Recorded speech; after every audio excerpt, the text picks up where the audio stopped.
over 3 hours of One Piece theories. Today I'm bringing you more than 3 hours of One Piece theories that you can play in the background while you're doing other things, like sleeping, going for a run, hitting the gym, working, or cleaning the house. Whatever it is you're doing, let me know in the comments, because I love reading what you all say. And if you enjoy this kind of video, make sure to hit the like button and subscribe to the channel right now. Alright, let's get started with over 3 hours of One Piece theories. 10 completely absurd One Piece theories that might be true. The first one is that Kid is a Vegapunk, that Eustace Kid is a creation of Vegapunk, and that he is part of his own being. Yes, okay, let's see. I'm saying this is very absurd. You're gonna say, how can this be real? Well, the truth is that you're gonna be a bit shocked if you don't know the theory. The thing is that, of course, we know the character of Vegapunk. The first thing they tell us when they introduce him is the fact that he has divided his mind into several parts. And it's that although as of today, the Vegapunk Stella, who was the original, is dead, we still have the rest of the Vegapunks. And it is that we had a total of 6 Vegapunks. We had Vegapunk Shaka, Vegapunk York, Vegapunk Atlas, Vegapunk Pythagoras, Vegapunk Lilith, and Vegapunk Arizo. That is, as I say, a total of 6. Well, the theory indicates it is possible that Eustace Kid himself is a creation of Vegapunk, and that this, well, really, it might be like that in some way. The first thing I want to say is that you are probably thinking that this theory cannot be real because 2 years ago, Vegapunk had not created the other bodies, meaning he was the only one, and this is something that has happened during these 2 years when they have been inactive, since this says during the manga that it is something, quote, recent, and Kid obviously is more than 2 years old. Well, the theory says that Vegapunk already had this idea in mind for a long time, and that he created Kid, let's say, as the 7th Vegapunk. But being the first one, that is kind of labeling him as number 7, but he would be the first, okay? So this theory kind of makes it seem like, yes, that it is presented in the manga in one way, but they try to give it a spin to make it real. As I said, these are absurd theories, don't take them too seriously. The thing is, obviously, we have to go to the arguments that, according to this theory, suggest Kid could be a Vegapunk, and the first thing is Kid's own connection with the theme of robots. First of all, we have that he has the Jiki. Fun fact, Oda never explained in the manga the name of this fruit, nor its function or anything. Instead, he was asked in an SBS and said, oh, I hadn't explained it? Well, it's called Jiki, and it works like this. It's the fruit of electromagnetism, and so on. This is not a joke. I mean, it sounds like a joke, but well, it's poor Kid. I mean, they put his flashback in an SBS and explain his fruit in an SBS. Poor thing. The thing is, as I said, Kid's relationship with robots is something that has been around for a long time. And when Oda drew the supernovas as children, what he did with Kid was draw him creating a robot, like playing with a robot, manipulating it, trying to create it, right? Let's say like that, trying to play with robots, with metal pieces and all that, as I said, when he was a child. So of course, the connection comes from there. The thing about the fruit, being able to handle metals, Kid's ultimate attack, which is that electromagnetic cannon and such. Well, these are things very much related to the whole robotics theme. So from here, a kind of connection was established. And speaking of Kid's ultimate attack, does anyone remember what it's called? Wow, it's called Damned Punk. Wow, Punk. Because yes, I mean, there's no reason for it, but it has a 07, which as I told you, we have 6 Vegapunks, and this would be the 07. So, of course, it's at this moment that you start to go off on a tangent and you say, okay. They start like a lot of things coming out, right? And there's another one that's even worse. And it's that when the Straw Hats arrive at Egghead, we see that the Sea Beast weapons appear. These sea creatures created by Vegapunk, manipulated by Vegapunk, and all that. And we see that there are some, well, with an interesting design, but there is one that is literally Kid. I mean, he has like red hair on his back, kind of like glasses on his head. And you see it, and it's directly Kid. I mean, it even gives fear. I mean, it even scares you to see the similarity it has with Kid, because in fact, you even see its face. You see the snout with the tongue sticking out like that, and it's literally him. I mean, it's crazy. I mean, it even gives you a bit of a bad vibe. You say, but damn, it really seems like they based it on him to make it. So basically, these are the majority of the arguments. Maybe Vegapunk has been able to influence something in Kid's abilities to enhance them, being able to create the damn punk and putting the 07 as a reference to it being his creation or something like that. I know this also sounds really far-fetched, but, well, it seems a bit more logical than the idea that Vegapunk created Kid. As I told you, the theory tries to change the time aspect, and the idea that no, that first he created Kid, but then created the rest by separating him from his mind. Well, basically, they try to play with this, but as you see, it seems odd, like there's a lot of coincidence. The matter of the damn punk, precisely the 07 there in the attack, the subject of the robot, the matter of the sea beast that looks a lot like Kid. It's weird. It's weird, really. It's a strange theory, and honestly, I already brought it to the channel at the time because, hey, I find it cool. Like, hey, there are many coincidences. Is it intentional from Oda, or is it a coincidence? Well, it's likely a coincidence because, after all, when you draw, thousands of characters and thousands of chapters, so it's normal that in certain things your mind starts following the same paths and you might draw things unintentionally. Or maybe even 07 has been drawn there for us to think this, because this is just my wild idea. It's my craziness. I think Oda sometimes puts things to mess with us and make us overthink. I really believe it, honestly. I think sometimes he says, I'll put this here so they overthink it. I really believe it. I mean, it's shameless. Moving on to the second theory, let's go with this one is very typical, very typical. Let's go with a super typical theory, but you love it, and whoever hasn't heard it will jump out of their chair, really, if you're sitting down. Except you who's watching the video while you're walking, I see you like, stay still, right? Hey, well, the theory is that Crocodile is Luffy's mother.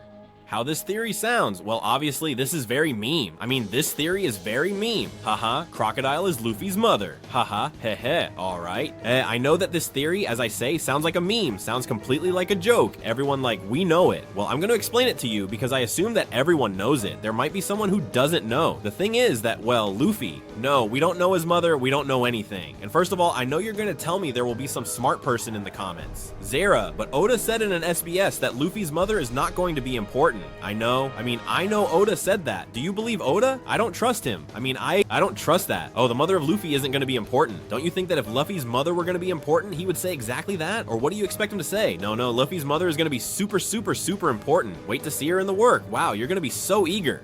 And we are hyped, and when it happens, well, nothing will happen, because we are already hyped. So if something crazy happens when we least expect it, and it turns out Luffy's mother is someone important, hey, it's cool, right? I mean, I think it's good. I can bring you 1,000 theories about Luffy's mother. Obviously, I know. In fact, maybe I'll make a video about 7 theories on Luffy's mother. We'll see. But the thing is to talk about why Crocodile. The point is that Crocodile is supposed to have a hidden secret, since when we're in Impel Down, we see that Ivankov mentions the subject of being able to change people's gender, and then we see when they're with Crocodile, he says that he doesn't want to reveal his secret or something like that. And Crocodile, well, he seems a bit puzzled and all. So there are certain things that can lead to the thought that Crocodile was once a woman, since Oda once drew all the Shichibukai in their female versions. And precisely the only one who has an appearance that's not, let's say, meme-like, because you see Kuma, for example, and he looks like a meme or things like that, but it looks very natural, is Crocodile's. And actually, she looks very pretty, more than Luffy's mom. She could be the hottie of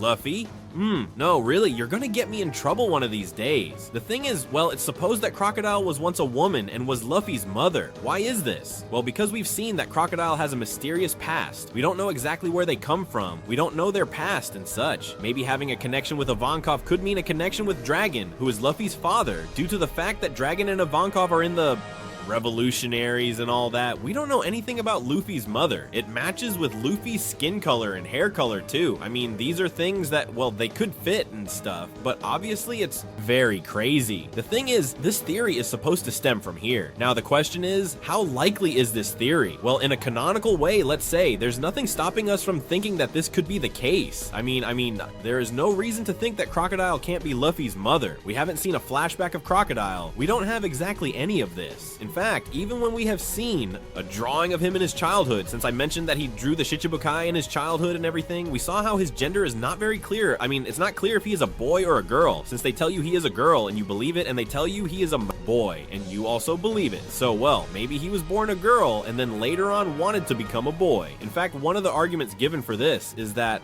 precisely, Whitebeard only had men in what was his main crew. Later on, he did have certain allies who were girls. But maybe the confrontation Crocodile and Shirohige might have had in the past, and the hate he might have had for Shirohige was because he didn't accept him in the crew because he was a woman, so he changed his sex to become a man, but Shirohige rejected him again. And maybe this could well have a little bit of plot and could have something. The thing is, personally, the theory of Crocodile being Luffy's mother sounds very funny to me, but you know what happens. Every day as I advance in the life, I'm already thinking that maybe the joke amidst the jokes reveals some truth. So I'm a bit like, well, I wouldn't say yes, but I think and I say, really, if there has to be a mother for Luffy, since every female character that appears, the community starts saying is Luffy's mother. I'm telling you, every time I do a review with a new female character, everyone is like, no, Luffy's mother, not Luffy's mother. And if not the bed, I mean, you're there between one and the other. So of course, Luffy's mother could be someone important. Man, it's possible. In fact, there are theories like it could be Emu and so on. I don't know. Now, if Crocodile is Luffy's mother, I would love it. I mean, seriously, I would really love it. Imagine the situation where suddenly Dragon says, oh yeah, you faced your mother. He says, what do you mean your mother? Oh yes, Crocodile. And Luffy like, oh, well, I don't know. I mean, it would be such a moment. It would be very funny. I don't know. Personally, I think it would be fun. Personally, I think it would be fun and quite interesting. Now, well, like I say, the probability is so random. It's a freaking roulette. Really? It's a roulette. You just spin the roulette and see what comes up. Now, in the comments, I want you to let me know what you think of this second absurd theory. So what do you think? Do you agree? Would you like it? Wouldn't you like it? Well, leave it there for me because it's curious. Let's go with the third one. And here I tell you, it's like one wild idea after another. The third is that Kuina is alive. Yes, yes, yes, yes. Kuina is alive. I mean, Kuina is alive. That's the theory, basically. Well, I know that, as I say, it sounds like a joke. It sounds like a joke. Haha, Kuina is alive. Because as I say, every new female character with a sword, or male character, oh, it's Kuina resurrected. Oh, it's something or other. It's that Kuina didn't die. Okay, the thing is that Kuina's death is strange. Strange. Because they say she fell down the stairs, which you already know is supposed to... When they say in Japan that someone fell down the stairs, it basically means they took themselves out of the picture. Done. You understand me. So, well, this is a bit strange because I've seen people say this is not really the case, that in Japanese it's not like that. So, well, I leave it a bit open. I've heard people say yes, people say no, but the thing, it's just, well, I'm bringing you a theory that is really wild. It's a big stretch, and the theory is as follows. There is a cover of which I don't remember the exact chapter right now, to be honest, but there's a cover featuring Kuina's father next to what is supposed to be Kuina's grave. I mean, it's supposed, I want to say, because there are the graves and everything and so on. So you can see there is some kind of grave in the background where you can't exactly read everything written there. That is, all the kanji or how it's pronounced can't be read exactly, but you can roughly read the first 2 or 3. And the thing is that it's supposed to say Ivan de Ivankov. I mean, this is crazy. Really? This is, like I said, very crazy. So it's assumed that on that piece of the tombstone, it says the kanjis of Ivan, and there are many people who might think it comes from Ivankov because... Let's be serious. It's weird. It's weird. It's very weird that you put that tombstone in the background, which is the only one that can be read. And it's exactly those 3 kanjis that you can read. As I say, this could be some trolling by Oda, or it could be real, because it's very strange to include the Ivankov thing. Because, I mean, about Ivankov, because there are many people who say, no, that Ivankov turned back to be Kuina, man. I also say this because of one thing, and it turns out we've already seen the revolutionary ship where Zoro's village was, the Shimotsuki village. Was it Shimotsuki village the name? I think so. Well, now I can't remember. The name of the village doesn't matter. They were there in the village. This was seen in the manga. I mean, I will be showing you the image on the screen for you to see from the anime, not the manga, because the manga has a lot of copies. So, well, I put it here, and then it's strange. I mean, I want to say, the theory already starts with the idea that the revolutionaries and the village of Zoro have already had a connection. We have the fact that Kuina hated being a woman because she said she couldn't be the best swordsman of all due to her physical condition and such. So it makes sense that she wanted to change bodies, so to speak. Change genders, rather. Then there's also Kuina's death, which is very strange. Like, I don't know. Yes, in the manga, you see the body, but it's, as I said, very strange, very odd altogether. It's like very sudden. Honestly, it's a bit strange. Maybe, well, it could be that Kuina has changed gender, is in the with the revolutionaries, and we don't know it, or is somewhere, and we might see her. As the chapters progress, the possibilities narrow, since obviously We are seeing the world, meeting people, exploring land, and for now, there is nothing to support this. There are things somewhat against this theory, and obviously, besides the fact that all of this is very crazy, it could potentially undermine Zoro's character a bit, because Zoro's motivation comes precisely from Kuina. I mean, he wants to be the best swordsman in the world because of Kuina, because Kuina, well, I wanted to be it, and Zoro said, well, then I will be it, since you cannot. So, well, this is supposed to be part of the theory. Personally, I have to say that it's one of those theories that makes me slightly suspicious. That is to say, it's a theory that makes me doubt everything. When I see it, I think, why is Yvonne in the background? I mean, why is Yvonne there? Why were the revolutionaries there? Why does nobody give me a logical explanation for this? Oda, why did you put Tashigi in the story who looks just like Kuina? I mean, what are you plotting with Kuina? I don't know what he's plotting with Kuina, but I tell you from heart, I am 99% convinced that Oda is going to do something with Kuina. I don't know what. I don't know what kind of crazy idea, but something is going to happen. I don't know why. There are many strange things that maybe he has already forgotten, or maybe he doesn't want to do it anymore. But I tell you, so strange. So as I said, this would be the third theory, so well, leave me a comment on what you think about whether you believe it will happen, if you believe not, if you would like it. Well, you know the usual. Let's go to the next one. Let's go to the fourth theory, and this is something that really is absurd, but maybe not so much, okay? Maybe not so much, and it is that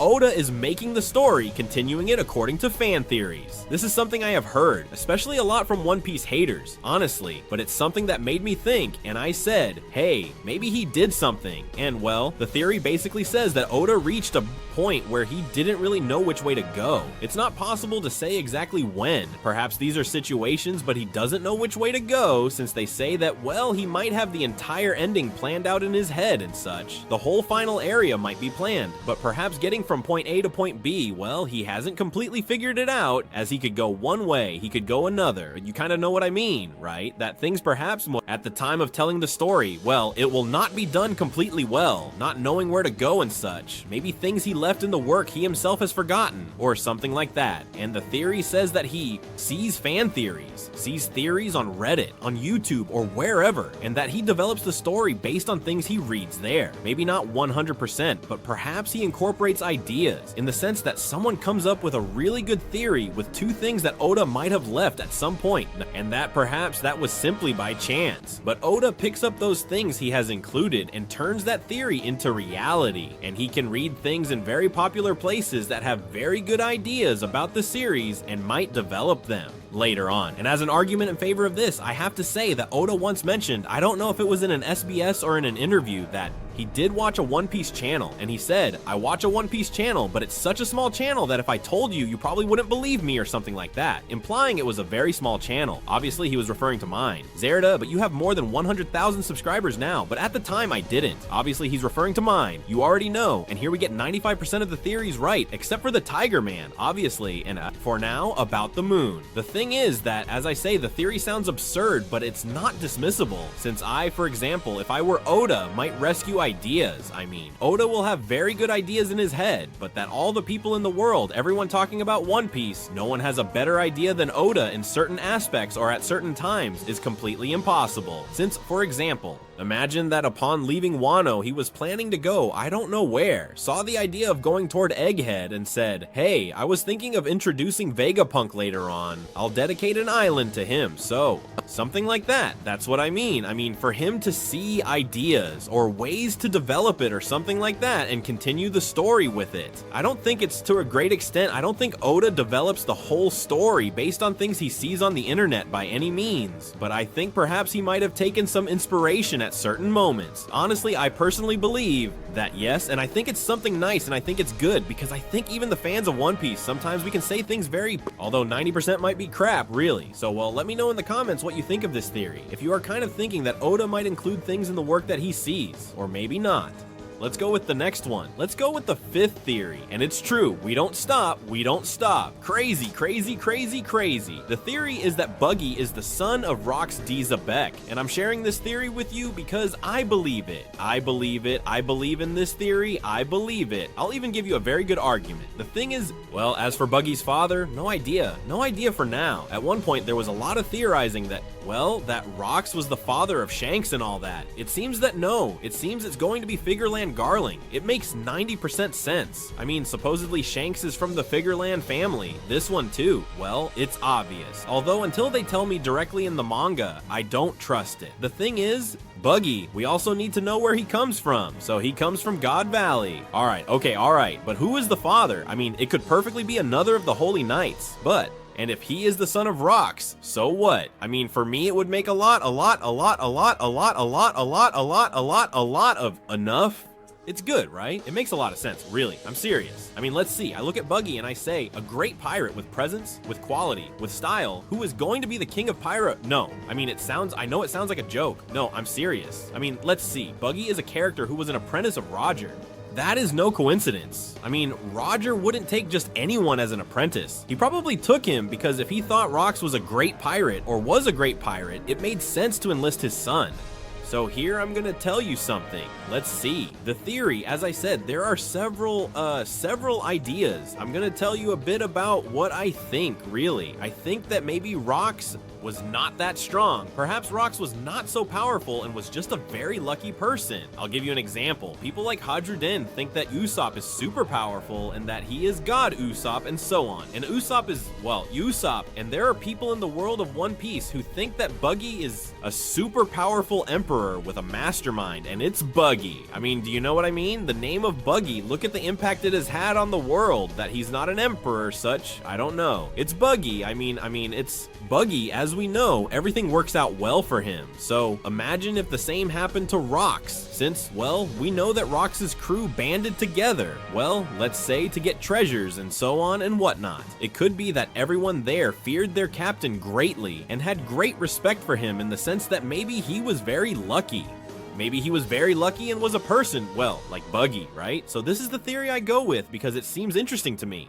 So it may be that the legend of Rocks and all that is simply about a person who was very lucky like Buggy and who even managed to have a very powerful crew, which is very similar to what is happening to Buggy, who is going to have a very powerful crew, already having Hancock and Crocodile, who are two very powerful figures, and is starting to form his crew to, well, to be an emperor. I mean, he is already starting to have certain things. So it could be that the same happened with Rocks. And I'll give you a very silly detail, which is that when we saw God Valley, which, by the way, I don't think we'll see the fight. Well, I've been saying that for a long time, but it does not appear. When we saw God Valley, we did not see Rocks D. Zebek. We did not see his face. We saw everything, but not the face of Rocks D. Zebek. So I ask you, what is the point of not showing the face of Rocks D. Zebek? I mean, does it matter? Like, what does it matter? What could we gather from Rocks D. Zebek's face? I mean, if he looked, for example, like Blackbeard, what would we gather? That he's his son. Well, in One Piece, there are faces that look alike. There are characters that look alike, characters that don't look alike at all in our father and son.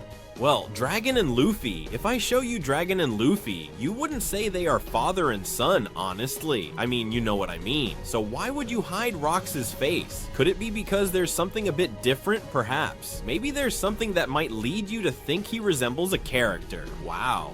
Maybe yes, right? What if, for example, for instance, Rocks had Buggy's nose? You didn't see that coming, did you? You didn't see that one coming. Imagine that. Imagine if Rocks really had the Buggy's nose. I mean, lots of laughs with Rocks, lots of laughs with Buggy, haha, the red nose. But the red nose is still something very representative of Buggy. They always tease him about it, like, they say, oh, red. And he says, oh, red, are you talking about my nose? Oh, big, are you talking about my nose? I mean, they always talk about that, right? It's like a very distinctive detail of Buggy. And why not have the Rocks too? I mean, it would make perfect sense. I mean, if I imagine Buggy's father, I imagine he would have that nose. If not, where does that nose come from? We've seen he has had it since he was little, because no, that nose is not fake. That nose is real. That is his real nose. So, I really think that when we see Rocks, he'll have Buggy's nose and be his father. Then, as I said, he might be a joke character like Buggy, or he might be super strong, I don't know.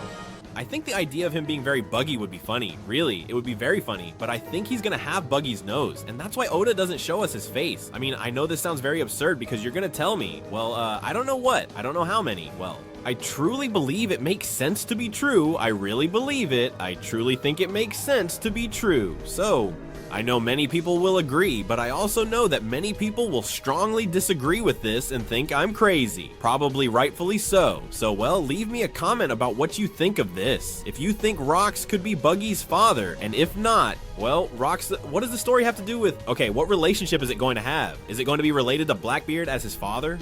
Buggy is going to have a father or not, because Buggy has to come from somewhere. I mean, we already have that Shanks' father is going to be someone important. I suppose that Buggy's, well, also in the sense that it has a lot of parallels with Shanks, that they found both of them after God Valley and such, like 2 babies. I mean, you know what I mean, right? So I don't know, to me it makes a lot of sense in that. Leave it in the comments, and it's just the 5th theory. Imagine what's coming next. Now we go with the 6th one, and this one, truly, I think without joking, and I think it's the craziest of all. Seriously, I think this 6th theory is the craziest of all. I saw it the other day on Twitter, and I said, I have to make a video. I started thinking of ideas to include theories here, and I've made the video XCUL exclusive for this theory. You could practically say the truth. You could say yes. The thing is that the theory is, hold on to your seats, because you didn't see this coming from anywhere, that Zoro will become the best swordsman in the world, and then change his sex to be a woman to fulfill Kuina's dream. Yes, yes, yes, yes, yes, yes, yes, yes. It's not, yes, it's not a joke. It's not a joke. Let's see, the theory, well, this is really wild now. This is really wild. But unfortunately, as I say, it could, true. The thing is, well, let's go directly to Zoro's character. The goal, what is it? To be the pirate.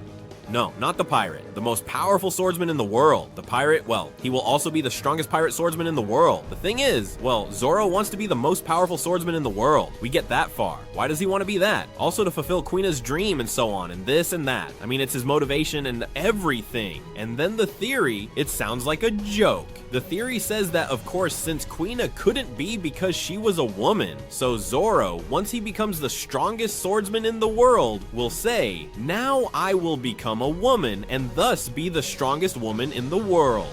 Swordswoman and the strongest swordsman in the world. That is to say, it would fulfill Kuina's dream, since Kuina cannot because she is dead. I mean, let's see. It's just that, let's see. It sounds like a joke, but as I tell you, there's nothing for you to say. No, it's impossible. I mean, no, it's, unfortunately, there is a possibility. It exists, right? I mean, it's just that it makes me laugh, really. Well, the thing is, can this happen?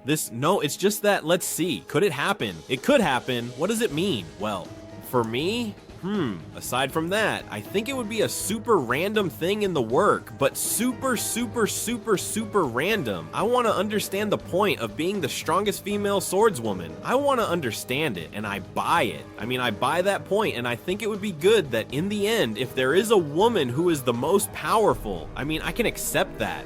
But for me, it doesn't make sense. I mean, if Zoro goes through his entire journey to become the best swordsman as a man, and in the end changes to become a woman, he is agreeing with Kuina that she couldn't see the strongest female swordsman, meaning she couldn't be it because it had to be a man. I mean, the logic would have been if Zoro changed gender before, and were a woman, and continued advancing and progressed as a woman. And there I would say, okay, fine, I'm a woman, I've progressed, I've become the most powerful swordswoman. But if you become the most powerful swordsman as a man, and then change to a woman, all the merit of the progress, the increase in strength and level, he has it being a man, not being a woman. It doesn't make any sense. I mean, it would be almost worse. It would be like, hey Kuina, hey, do you remember you said you couldn't be the strongest swordswoman because you were a woman? You were right, I was a man, and I could. Here, take that, and now I'm a woman, and now I can. No, it's just, dude, it's a bit, no, I don't know. It's a bit like cheating. It's like if I raced with the fastest man in the world, I go in a car, reach the finish line, and in the last step, I get out and cross it and say, hey, look, now I'm the fastest in the world. Well, no, you did the journey in a car. Of course, it doesn't make sense. Of course, it's just, well, I don't know. I mean, it's a very strange thing. It's a very strange thing. I mean, it can happen, and I truly understand the idea, but it doesn't have much logic. I mean, if it arrives being a man and then you change to a woman, it's like, what merit does it have then? I don't know. It's very strange. It's very strange, honestly. I mean, I would like to see a very strong woman swordsman. Honestly, I hope it happens. But at the moment where we are, I don't see anyone. Honestly, not at the moment. Hopefully, yes. Hopefully it would happen, and it would be interesting. But as I say, well, no, the truth is no. I mean, let me know in the comments what you think of this theory. I know that many of you, you're gonna laugh, but I know there will be someone in the comments who will say, no, Zara. In fact, I like this theory, and it makes a lot of sense. Also because, look, this, and they will explain it to me. I don't know, for me, I don't know, I understand the point, but it really makes me laugh. I just don't see the sense in it at all, really. No. But, oh, well, that's what this video is for, right? To make absurd theories and have everyone go a little crazy in the head. I mean, what can I know, man, that's it. So let's go directly to the next one, and this is also a Well, as I say, it's very crazy, you know, it's certainly absurd, but well, many people think it, and I can understand the point even. The theory says that, pay attention, Gecko Moria is going to resurrect Ace and Whitebeard, and sometimes even Roger is mentioned, with his devil fruit of reanimating zombie corpses and all this for the war. Final battle. Yes. Let's see. The idea says that, of course. Let's see. We have to put it into context. First of all, what is the final battle? The final battle is supposed to be the One Piece's final war. Its name suggests it. The thing is, Oda spoke at one point and said that the final war would leave Mona at Marineford. You've probably heard that the Wano War is going to leave Mona at Marineford. That's a translation error made up by YouTubers just to get views, okay? I'm informing you in case you didn't know. The thing is, he talked about the final war, which, if you think about it, makes more sense, really, than the Wano War leaving Mona at Marineford. The thing is, well, let's go directly to the final war. This war is supposed to be the greatest madness in history. So what greater madness than bringing back those who died in the other war, the Marineford War? Ace and Whitebeard. Once again, both of them, Luffy, arm in arm with Sabo and with Ace, being a corpse against the government and the Navy. Shirohige too with Luffy. Alright, let's go. I don't know what. Hey, let's see. Let's see. The theory makes sense. Let's see. Of course it makes sense. I mean, it's possible. We've seen a story arc dedicated to reanimating corpses, which is Thriller Bark, where there are zombies, etc. They take Orz's corpse, put shadows into it, and make it super powerful and such. Okay. First of all, we need the shadows, to enter Ace's corpse. And to enter Shirohige's corpse, very powerful shadows will be needed. You can't just put anyone's shadow in. You will need very powerful shadows. From whom are you going to take those? Shadows. For now, I can't think of anyone, and the theories don't mention it. In the theories, it seems like Moria turns the bodies on and off as he pleases. That's something that needs to be studied, honestly. So based on this, we would need something, a very big shadow, which, as I say, is not out of the question, because who knows what could happen.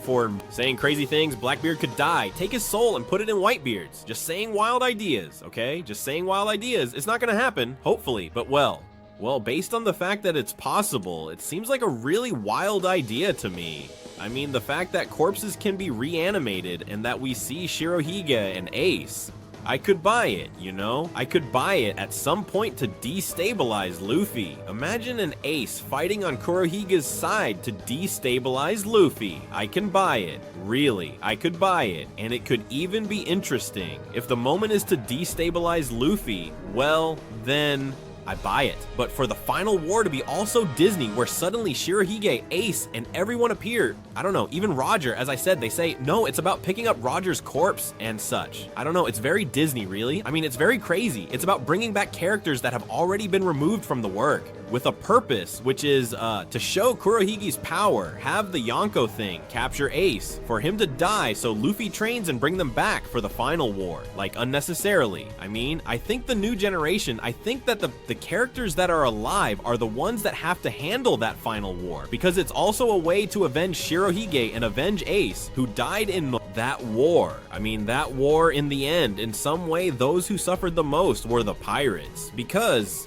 they lost Ace and they lost Whitebeard. The Marines, no admiral or any really strong commander died. It didn't really happen. A lot of big stuff. They destroyed Marineford. It turned out very big, but there were no real losses of personnel. So, well, I don't know. I feel that for the final war, these characters shouldn't return. I think it should be the moment where the pirates, Luffy's crew, the allies, and all that, who will participate in the final war can manage on their own. So, as I say, let's see. Personally, I am not convinced by it at all. I believe other very crazy theories more than this one. So, I wouldn't give it any credibility, but as I say, I can't dismiss it. That's the thing. I keep reading them, overthinking them, and especially I think to myself saying, Zara, of course, you may like them more or less. They may seem more or less realistic to you, but you can't dismiss it because there's nothing to say an argument against it. It's something. Be careful with this.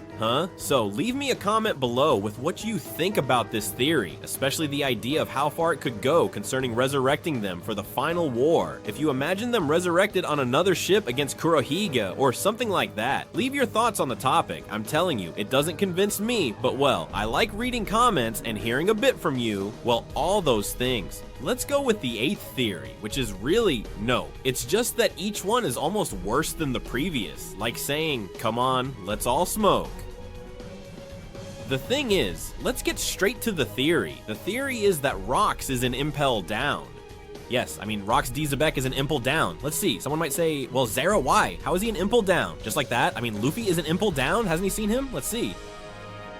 Everything comes from a very strange panel in the manga. It's a very strange panel, okay? It's a very strange panel. So, we have to go directly to impel down when Luffy is there, which is obviously the time we've seen impel down the most because, well, Luffy was running around there for the entire arc and we saw many things. We saw very, very, very many things. We have to go to the frozen level. Let's remember there was a frozen level, which I think was level 5.5. I think so. To be honest, I think so. I think it was 5.5, right? So, well, we have to go to that level. The thing is, there's a panel, which is certainly curious. There is a panel that is strange. Honestly, it is a strange panel, really. I'm planning to show it on screen. I'll likely show it to you in the anime. But, well, it's also in the manga. And in this panel, a character appears who is completely frozen. And this character could resemble a little to the silhouettes we have seen of Rox D. Zebek. Since, as I say, we haven't seen his face or anything like that, but it seems that we have indeed seen his hair. It seems that the shape Zebek might have, we have seen. And it could be quite similar to this character, really. It could be quite similar to this character, so let's see.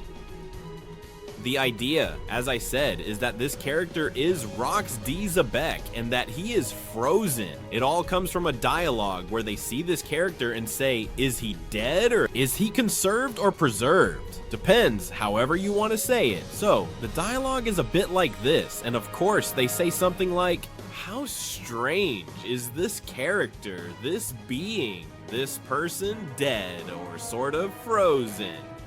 Well, the thing is that there is supposed to be something called cryogenics, which is something where you can preserve a person's body by freezing it without the person dying. If you do a very extreme freezing and such, I really don't know if it exists in a real way. But well, in One Piece we have seen, for example, what happened with Saul, the Ice Time Capsule, for instance. You know, something that, by the way, we accepted on the channel 3 or 4 months before it happened. Let's go. Then we also have, when Killy meets Luffy, he freezes him, and Robin too. And then they are fine, obviously. So, well, the theme of freezing a person and them being alive is there. So, of course, we see that the fact that this character is at that level, as if frozen, with a similarity to Rox and is an impel down. The thing is, the theory says that, of course, they captured Rox, put him in impel down. He went to this frozen level, level 5.5, I believe it was, and he stayed at that level. The thing is that when he was at that level, he froze. So that character has not aged. That character has not died. That character remains stable and just as powerful or as strong as at the moment he left, because the passage of time has not existed for him. I mean, he remains exactly the same. So of course the theory starts from that all this would imply that at some point we would return to impel down. This character would be unfrozen and we would have Rox D. Zebek again. This is the theory, but let's see. I mean, I understand this perfectly. I mean, I understand it very well. I understand what it refers to, and I understand everything, and I can buy it because even the dialogue is strange in the sense that, like, saying it's preserved and such, and then bringing Rox into it. Personally, apart from not being able to rule it out, obviously, because there's no legal reason, so to speak, to rule it out, the thing is that I think this does have a connection with Rox, but not that it is Rox. Let me explain. I believe Oda has included certain clues about Rox throughout the work that we haven't been able to see, truly. I mean, I think there are things like this and another that I will mention now, which are hints we haven't been able to see about Rox.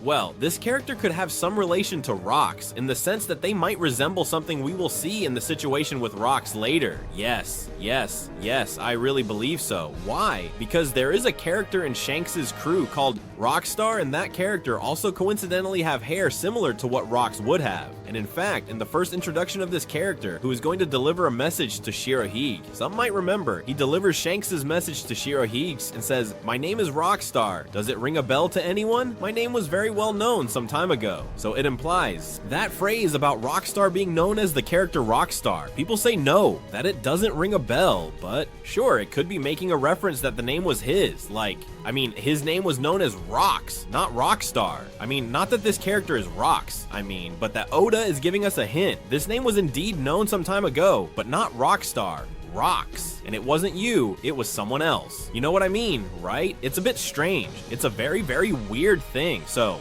starting from this, that they call each other similarly, that it has this phrase and such, I think these are things that Oda has gradually been introducing very, very, very slowly into the work to give us hints, foreshadows of the character of Rocks. One clue might be Rockstar, another clue might be this, and it could be that this character is the frozen body somewhere we don't know, that he died frozen or something with ice. It could be, or something with Impel Down, as you want to see it. I would lean towards the ice, personally. So could it be a clue? Yes, definitely yes, I really believe so. Now, that this character is Rocks seems to me an idea that today already very crazy. I don't think this character is Rocks. I want to say Blackbeard has been in Impel Down. If Blackbeard is supposed to have this relationship with Rocks, which seems to be the case, since Blackbeard's ship is called Saber of Zebek, Saber of Zebek, this character is supposed to have a lot of information about Rocks, or at least enough to consider the fact that he might be there and go look for him, right? Since Kurohige didn't go for that. He went for other things, unless later they tell us that his plan was to get Rocks out of there, that he didn't find him because such, well,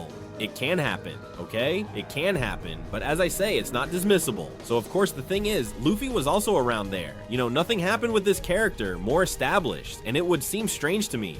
Going back to Impel Down is something I would buy into in the story. I think that Buggy, Cross Guild, and those guys can go to Impel Down. They can cause big trouble. They can go to rescue Doflamingo. They can go to rescue Will if they take him there. They can form a new crew and such. But the fact that the character is Rocks, I don't know. I don't buy it. Really? I don't know. Besides, I think that a character like Rocks, they wouldn't send him to Impel Down. I think they would execute him directly. If they executed Roger, who was the king of the pirates, a character like Rocks, who was supposedly the Roger from way back, why wouldn't they execute him? I'm not even talking about a public execution, but a private execution. I think that's the first thing. Besides, it's supposed that he died in God Valley while the island was sinking. This is stated in the mangas. Of course, it could be a lie. The theory says that it's a lie and that they locked him up. It's weird. It's all very weird. Personally, it doesn't convince me. Leave me in the comments what you think about this 8th theory. We still have 2 more, but let me know there what you think, if you agree. If not, if you have heard this theory. I know that some time ago it became somewhat popular. I think it was because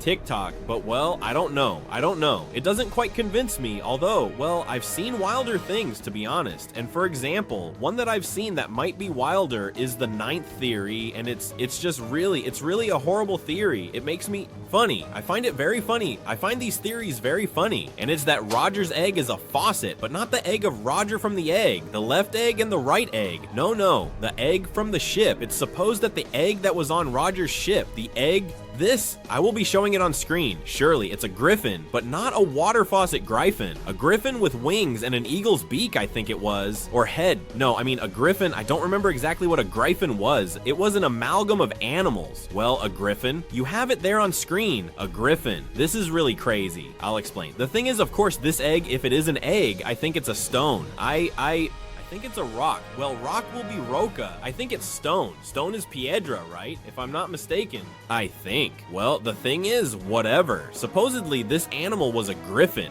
What was inside the egg? Why? Well, it's supposed to be, of course. First of all, it's an egg that is not normal. It's an egg.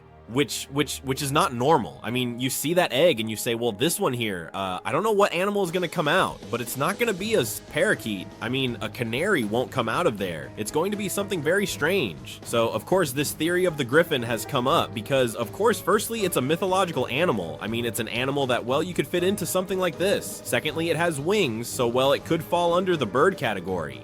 Because of the eggs, the birds, and the whole thing, that birds lay eggs and all that. And then, a silly detail that really fuels the theory is that Shanks, who is obviously related to Roger because he is his top apprentice and so on, and he is the one who continues his legacy a bit, has a sword that is called Griffin, and that sword also resembles Roger's a lot, though it's not the same. Roger's is called Ace. Yes, he named his son after a sword. It's that, I don't know, it's like if I name my son PlayStation 5, it would be incredible. But as I say, supposedly Shanks having this sword called Griffin, which resembles Roger's, which performs the Kamusari just like Roger, meaning it has the same technique and everything. It's supposed to be a way to honor what was in that egg, and it's supposed that this animal, in fact, it's not a joke. It's supposed that animal would be an Elbaf. It's supposed that animal would be an Elbaf. If this is true, we should see it in not too many chapters. Like, we are in Elbaf right now. I mean, maybe we'll see it in 50 chapters or something like that. And that animal would be a friend of Shanks, like a pet, a friend, however you want to say it. But it would get along well with Shanks and is related a lot to this because Shanks had a strong connection with Elbaf. We've seen him in Elbaf and he has the Griffin's sword. So maybe that Griffin exists there and it could be related to Elbaf. In fact, to give more hype to the theory, which is something not included, but because the theory is older than this. When Shanks attacks Kid, we see that he performs an attack from which an aura of a griffin emerges. You see that attack with the aura, and it comes out like a griffin from there and attacks. This, obviously, surely I say, it will come from the sword, almost certainly. I say it will come from the name of the sword, but well, to reinforce it, it's included there, because the attack takes place in Elbaf. Let's remember that Shanks is on the coast of Elbaf and launches the attack at Kid precisely. That's why, right? I mean, being on the coast so it doesn't enter, and just as the griffin emerges. So the idea would be that this egg hatched. Time has passed. Obviously, a lot of time has passed since Roger's death. The animal has grown, and now it's in Elbaf as one of the guardians. They're like a bird, like, well, bird, I don't know what this animal might be. Well, bird, I don't know, bird, and it's there, and Shanks left it there to be comfortable, to have, well, let's say, a nice place to be and to live. That's why Shanks goes to Elbaf from time to time, to also see the griffin and such, because they are friends, and as I said, it would come directly from that egg. So the theory is directly this. There aren't too many arguments other than the sword, this that I've mentioned to you now and the whole issue. It's a theory that, as I say, falls apart a bit in terms of arguments, but there's nothing to discard it. Why? Because having at least the name Griffin and representing a griffin, it already lets you understand the existence of the griffin in One Piece as an animal. That is to say, they have already shown you that this animal exists, because it exists even if only as a myth. Exists. And I think that if we are in One Piece and talking about myths, we have to keep an eye on it. Why? Because we have even seen the sphinxes that are on Sphinx Island, since we saw Marco healing one, which in fact, if I am not mistaken, I think it was called Tama. No joke, I think that sphinx was called Tama. So while we have already seen very strange animals like this, it is certainly a rare animal. So from here, half confirming the existence of the griffin animal in One Piece, hey, I think we can't rule out that it exists. I mean, we've seen, like I said, time travel. Luffy has a fruit that wasn't the Gomu Gomu. Marco is a phoenix. There are sphinxes. I mean, let's see. It's not a huge stretch to say, no, this is impossible because you're talking about a griffin and it's not real because of this. No, or, I mean, the thing is that there's a possibility in there that in the end this could happen. I mean, it seems crazy to me because we're reaching a point where clearly in One Piece anything is possible. Practically. I mean, anything is possible. So starting from this basis, well, I don't know, it's there. Personally, I don't dislike the theory. I mean, it doesn't seem to me a thing that makes no sense and such, and that I can't see in the work, because the fact of reaching Elba, finding a griffin over there, coming out of the egg, such, I don't know what, to connect it with Roger, Shanks, mythological creatures, and then it becomes, because there's also talk that the griffin is an ancient weapon, but that's another topic, right? I won't go into that because we'll lose our minds, but well, it's very important, such, I don't know how many, it's something that I can buy from you. I can buy from you. I mean, fine, okay, I can buy from you, no jokes, seriously. I mean, I can actually buy from you. The thing is, it doesn't quite give me enough arguments to buy it. You know, I mean, it gives me like a 20, a 30% I can consider it. It could be there. I even like it. I mean, it's something I like, but I don't see enough arguments to say, well, it's very crazy, but I'll buy it. Because of course. I buy theories, let's see, I'm talking about going to the moon in One Piece. More far-fetched than that, which I haven't included in the video to avoid boring you with the moon stuff, but more far-fetched than going to the moon, really. I don't know. So hey, I don't know what to tell you. Let me know in the comments what you think about this 9th theory on the Griffin topic.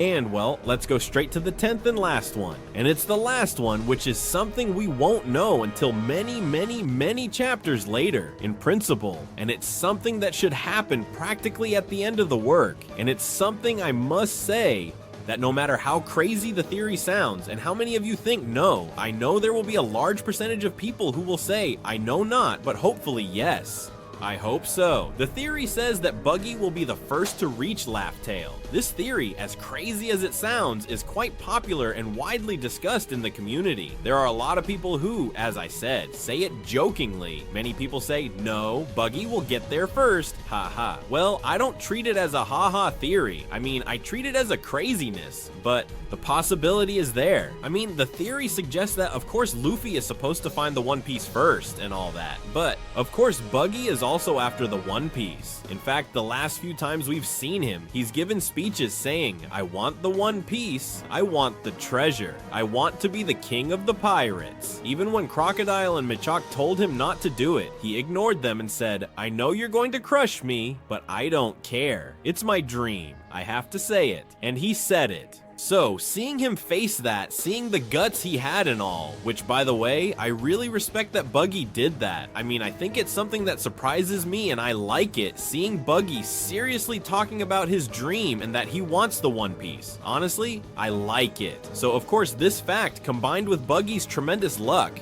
can anyone rule out that he might not be the first to arrive at Laugh Tale? I mean, I want to say, that wouldn't affect Luffy's dream either. I mean, Luffy wants the One Piece, okay? He can arrive second. I mean, it could be that Buggy arrives and can't get it. That can happen. That can happen since they talk about reaching Laugh Tale. Buggy can arrive and Luffy could take it from him easily. Say to him, hey, let's play a David Backfire or something like that, right? And Luffy keeps it in the end, okay? It could happen. But of course, don't you think that if Buggy arrives at Laugh Tale, isn't it crazy? I mean, to get to Laugh Tale, what do you need? The 4 red poneglyphs, obviously, right? But do you think Buggy needs the 4 red pony lifts? I think not. I mean, I really think not. I mean, Buggy might be able to say, come on, let's go to Laugh Tale. Well, I don't know what. I'm gonna get on a ship. Come on, let's go look for the One Piece. Surely if we search well, we'll find it. Buggy, come on, let's go this way. Come on. By chance something happens, bam, they end up at Laugh Tale. It can happen. I mean, what are we talking about with Buggy? He became a Yonko by sheer luck. I mean, he's the luckiest character in the series. Even more than Usopp, honestly, even more than Usopp. So, the theory that Buggy could reach Laugh Tale first is something that, as I say, sounds very much like a joke. But besides not being something to be discarded, it's something that if you stop and analyze it seriously and in detail, hey, maybe it's not so crazy, son. Maybe it's not so crazy. Maybe you look at it and say, phew. Maybe you look at it and say, phew, maybe it's not so crazy. Maybe it's not that crazy. I mean, we would have to analyze things very well. We would have to analyze very well how everything works, but it seems to me that it is something to consider. It seems to me that it is something to consider. I mean, the whole thing with Buggy being someone who arrives at Laugh Tale first, but not necessarily finding the One Piece or interfering with Luffy's dream is something that sounds very crazy, but I've already seen him do crazier things. I mean, when I said that Buggy was going to be a Yonko, they called me crazy. I mean, I remember the comments on the video saying, come on, how is he going to be a Yonko? The joke is here, and so on. It could be that it comes close or at the end of One Piece. Many told me that, but I said no. I think it's gonna happen now. I mean, right after Wano ends. And that's literally what happened. Why? Because with Buggy, he is a meme character. That is, a character that Oda loves because he can do whatever he wants with him. I mean, if he decides Buggy eats another fruit, he can do it. Why? Because Buggy has a red nose and he can. Period. That's it. He is the script personified, it doesn't matter. So as I say, I know that many of you are gonna say, no Sarah, that's the end of the joke. Serena, son, haha, hehe, right? That's it. But others are going to say, hey, I don't believe it, but I wish. I mean, I really think there will be people who will say to me, it would thrill me, it would thrill me, it would be very amusing to me, but very amusing. But I wouldn't like to see Buggy arrive. I'd like us to arrive and Buggy to be there. I mean, I'd like to see Luffy, Lofty, such, yes, I don't know what, such. Everyone's super excited, such, they go there. Hey, there's someone. Who is it? Such. Hey, maybe it's an old pirate, you know. They get closer. Buggy is there kicking the chest. Damn chest. Why won't you open? You know, something or other. And he can't open it because he's not the chosen one and he's kicking it. Damn One Piece, you know, something or other. It would be really funny, man. I'd find it hilarious to see Luffy saying, "What are you doing here?" I don't know. I mean, it would be a moment. I think I would laugh for 2 hours. I mean, I think I'd spend 2 hours thinking about it and laughing. In fact, I think about it and it makes me laugh. I swear to God, I think about it and I say, well, of course. Imagine the situation of Luffy arriving, seeing Buggy kicking the chest. Ah, damn One Piece, whatever. And Luffy, what are you doing? What are you doing? And the other, just leave it. Whatever. I don't know. And the other, what are you doing here, Luffy? The other, what are you doing here? It would be very funny, man. It would be very amusing. And seeing Mihawk and Zoro like, oh, look, you guys made it. Like, I don't know. I mean, it would be really cool. Dude, so I don't know. These are my crazy ideas, huh? I'm taking this to the extreme a bit, but since the theory excites me, it makes me happy, folks. It makes me happy. So hey, I like it, and I think as a 10th absurd theory, it's very good. But what interests me most about this theory is the comments. I mean, in the comments, I don't just want you to tell me, oh, I think it happens. Oh no, I think so, such, I don't know. Leave it that too, but above all, tell me if it excites you. I mean, would it make you excited if Buggy got to the cell? Like, it would really amuse me. I mean, I think it would make me excited. I mean, it would make me excited. And yeah, I know it might seem strange to you. Like, no, of course, obviously Luffy has to get there already. But I don't know. It would make me excited, to be honest. I'm like a little kid with these things. To be honest, I'm like a little kid, small child. So leave it in the comments as it interests me. You know, I always read you, and that would be 10 completely absurd theories of One Piece. But that could be true. I want you to tell me right now, out of all the 10 I mentioned, which one you found the most far-fetched and which one you think is going to happen. If out of these 10 you say, I think there's one that has to happen 100%, I bet on this one. Leave it in the comments. Which one is it? I'm interested to know. If I had to pick one, I would say the one about Zoro becoming the best swordsman and changing his sex. No, obviously not that one. No, I don't really know which one I would say, to be honest. I'd have to think about it for a while, and I don't feel like thinking about it, really. My head works very simply. Let's start with the first mystery, and let's talk about the hieroglyphs of the Alabasta Palace. The Palace of Alabasta, in case anyone doesn't remember, is the palace we see in Alabasta, in the Alabasta arc. It is presented to us, the Palace of Alabasta, where the defeat of Crocodile by Luffy occurs, and where the poneglyph is that Robin reads, indicating the location of the ancient weapon Pluton. And this palace is one of the most important buildings in the entire history of One Piece, but it has gone very unnoticed. Surely because it was introduced in the Alabasta arc, which is at the beginning of the series, when we are not yet thinking that the story will go so far, or that it will even be so intricate and complicated in some aspects. The thing is that this building is so important because as far as we know, it is the oldest building, the oldest construction in general that we have in One Piece, since it dates back more than 4,000 years, meaning long before the Void Century, but much earlier. Just bear in mind that Zunisha is over 1,000 years old, and the palace is more than 4,000. I mean, that palace has been around for an incredible amount of time. I know many people were unaware of this fact, so just by mentioning it, I think you'll be alert to say, okay, what do they have to tell us here? Another important thing to highlight about this palace is that it is the residence of King Nefertari Cobra and the entire family. In other words, the entire Nefertari family has lived in that palace for a very long time. In fact, a detail that I find super interesting about the palace itself is that it even precedes the founding of the Kingdom of Alabasta. That is, the Kingdom of Alabasta did not exist when the Alabasta Palace was built. First, the Alabasta Palace was built, and then the Kingdom of Alabasta. That is to say, first there was the palace, and then other things were formed around it, creating the Kingdom of Alabasta. But let's get to the most important point, which is that I'm going to tell you why I'm talking about this Alabasta Palace as one of the mysteries of One Piece, and one of the most important mysteries to solve. And we are going to the part of the underground ruins of the palace. And here I start to see things that are very interesting. Under the palace, we obviously have that pony glyph that marked the location of Pluton, which is obviously very important and something we have to take into account. But we are not going to talk about that pony glyph, as it is an external thing and could have been transported there. You'll tell me how they put it there and how they brought it. I don't know, maybe Kuma's fruit. We could go into another mystery because of that if you want, but the poneglyph is probably more modern than the palace and surely isn't the most important part of it. So imagine what I'm gonna tell you. The thing is, when we're in the palace ruins, both in the anime and in the manga, though it's obviously much clearer in the manga, we start to see some hieroglyphs marked on the wall. Obviously, this kingdom refers to Egypt, where we know there are a lot of hieroglyphs that many have not yet been deciphered and that tell stories from many years ago, so it's obvious that these refer to the same ones. The thing is, do you think these hieroglyphs don't refer to anything? Well, no, obviously they must refer to something. The question is, what? Several years ago I realized this. Several years ago I started looking at those hieroglyphs and started to see what they might mean. The thing is, obviously there are a lot and they're very interpretive like hieroglyphs always are, meaning they don't spell out in letters what you need to understand. It doesn't give you symbols, and from there, you figure it out. So I imagine that on the screen I am showing you some image of the hieroglyphs right now for you to keep in mind.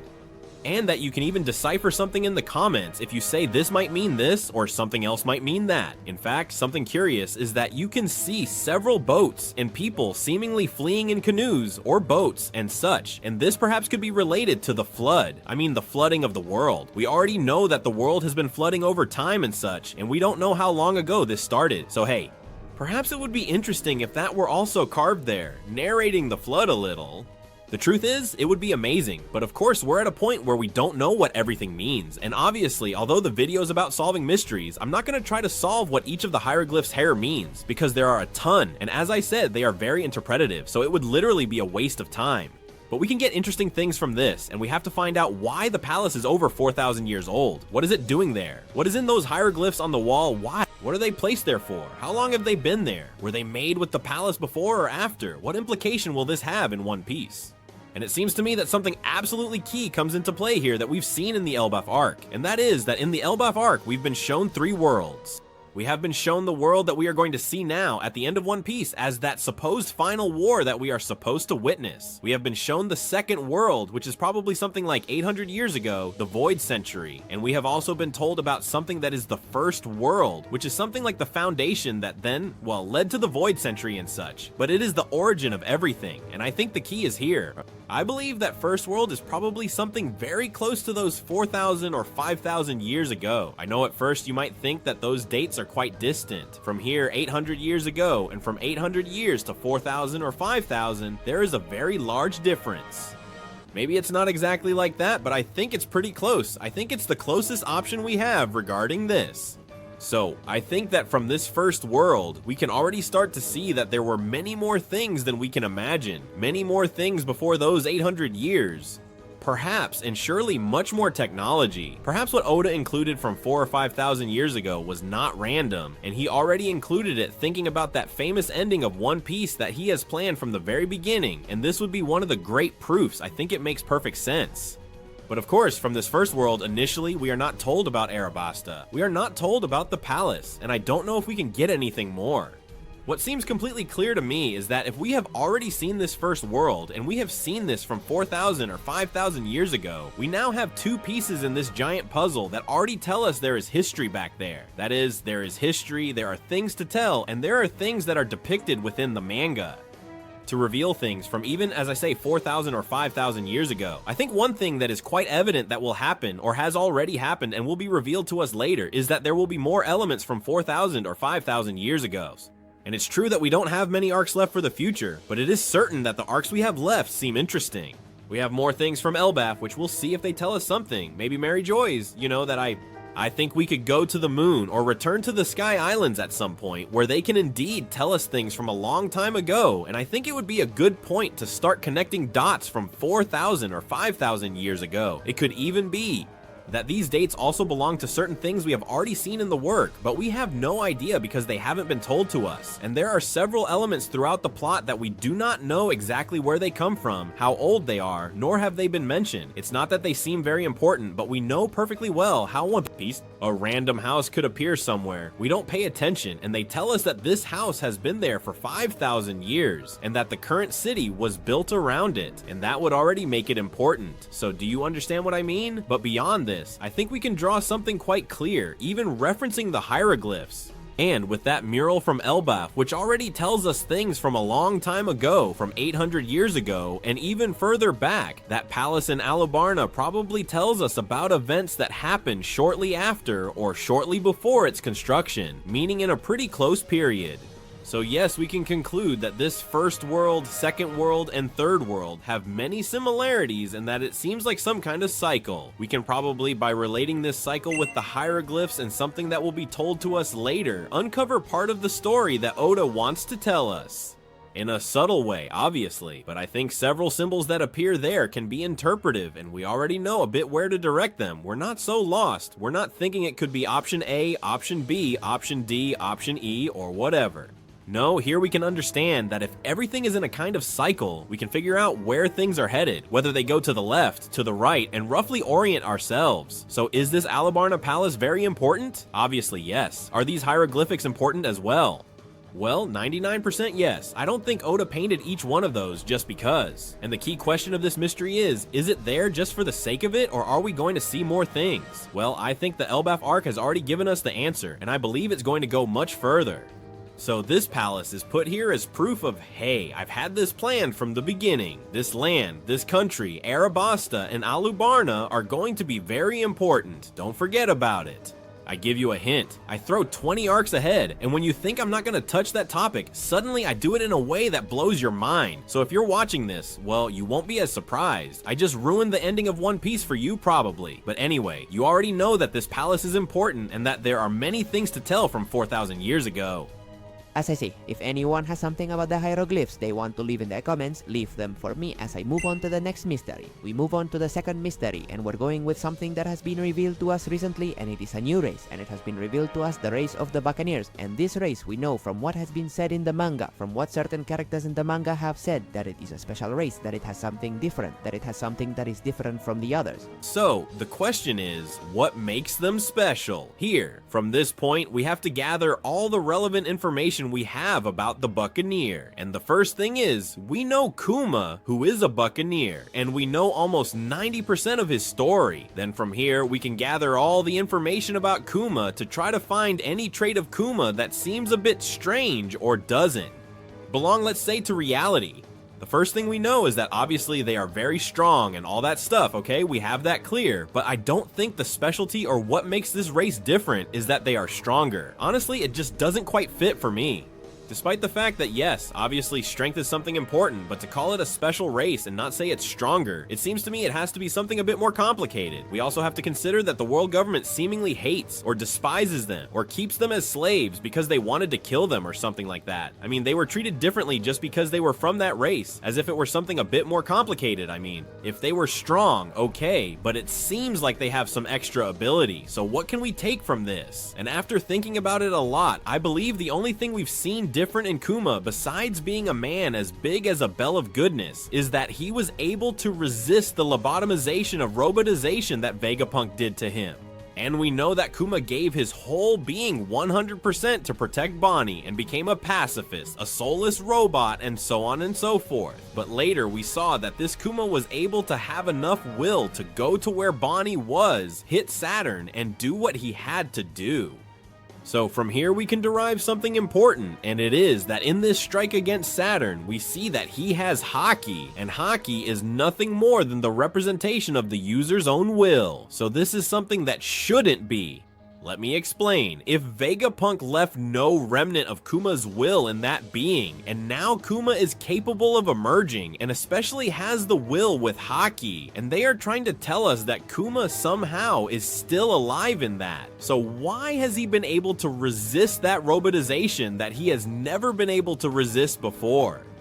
Because he wasn't playing a role. In fact, let's remember that in the Marineford War, he attacked Ivankov. This was obviously because he was robotized and lobotomized. So this character, why was he able to do that with Bonnie? Well, for me, the answer is simple, in quotes, even if it's a bit far-fetched. And it's that the Buccaneers, they have two souls, and where I'm going with this, I will relate it to the next mystery, which I think you'll understand better then. But it makes a lot of sense, because if we think of Kuma as an entity with two souls, things start to make sense for us. We would perfectly understand why he was able to hit Saturn. If you think of Kuma as an entity that has two souls, let's say the robotization would have been able to consume the part of the original Kuma's soul, part 1, soul 1, so to speak, and would have been able to consume it. This would make Kuma robotized, and that he himself did not know that he had a second soul, since it is a characteristic that the Buccaneers surely had. But due to the extermination imposed on them by the world government, that thing was probably lost in their own knowledge. And if that is obviously not transmitted from generation to generation, then there is no way to know if it is real or not. And being a race that is somewhat erased from history and that no one knows anything about, well, we wouldn't have information. But when Kuma needed to protect Bonnie, he was able to awaken that second soul, something like an animal instinct, an instinct that is directly in the blood of the Buccaneer race, to live and have that active awareness, and this would allow him to go rescue Bonnie, activate the Haki, and be able to hit Saturn. Because even if it had Soul 1, Kuma's soul, the original, robotized, he had Soul 2 left, which is still the same Kuma but with a different soul, and this obviously has not been touched by Vegapunk, since Vegapunk, not having knowledge of this because he did not know the race well enough, was able to lobotomize Kuma but in Soul 1, which is normal for everyone in all people, and then would make this soul come to light. Some might think this doesn't make much sense, but think about it. What feature could make this race special if it's not something physical? I mean, physically they're like normal humans, a bit darker skinned, with longer hair, a bit stronger, and that would make them special. No, it seems it has to be something a bit different. They fixed on the fishmen, you immediately identify that it is a fishman and you know what abilities they have. A giant, you immediately identify what abilities they have. A mink, you immediately know what race it is and what abilities they have.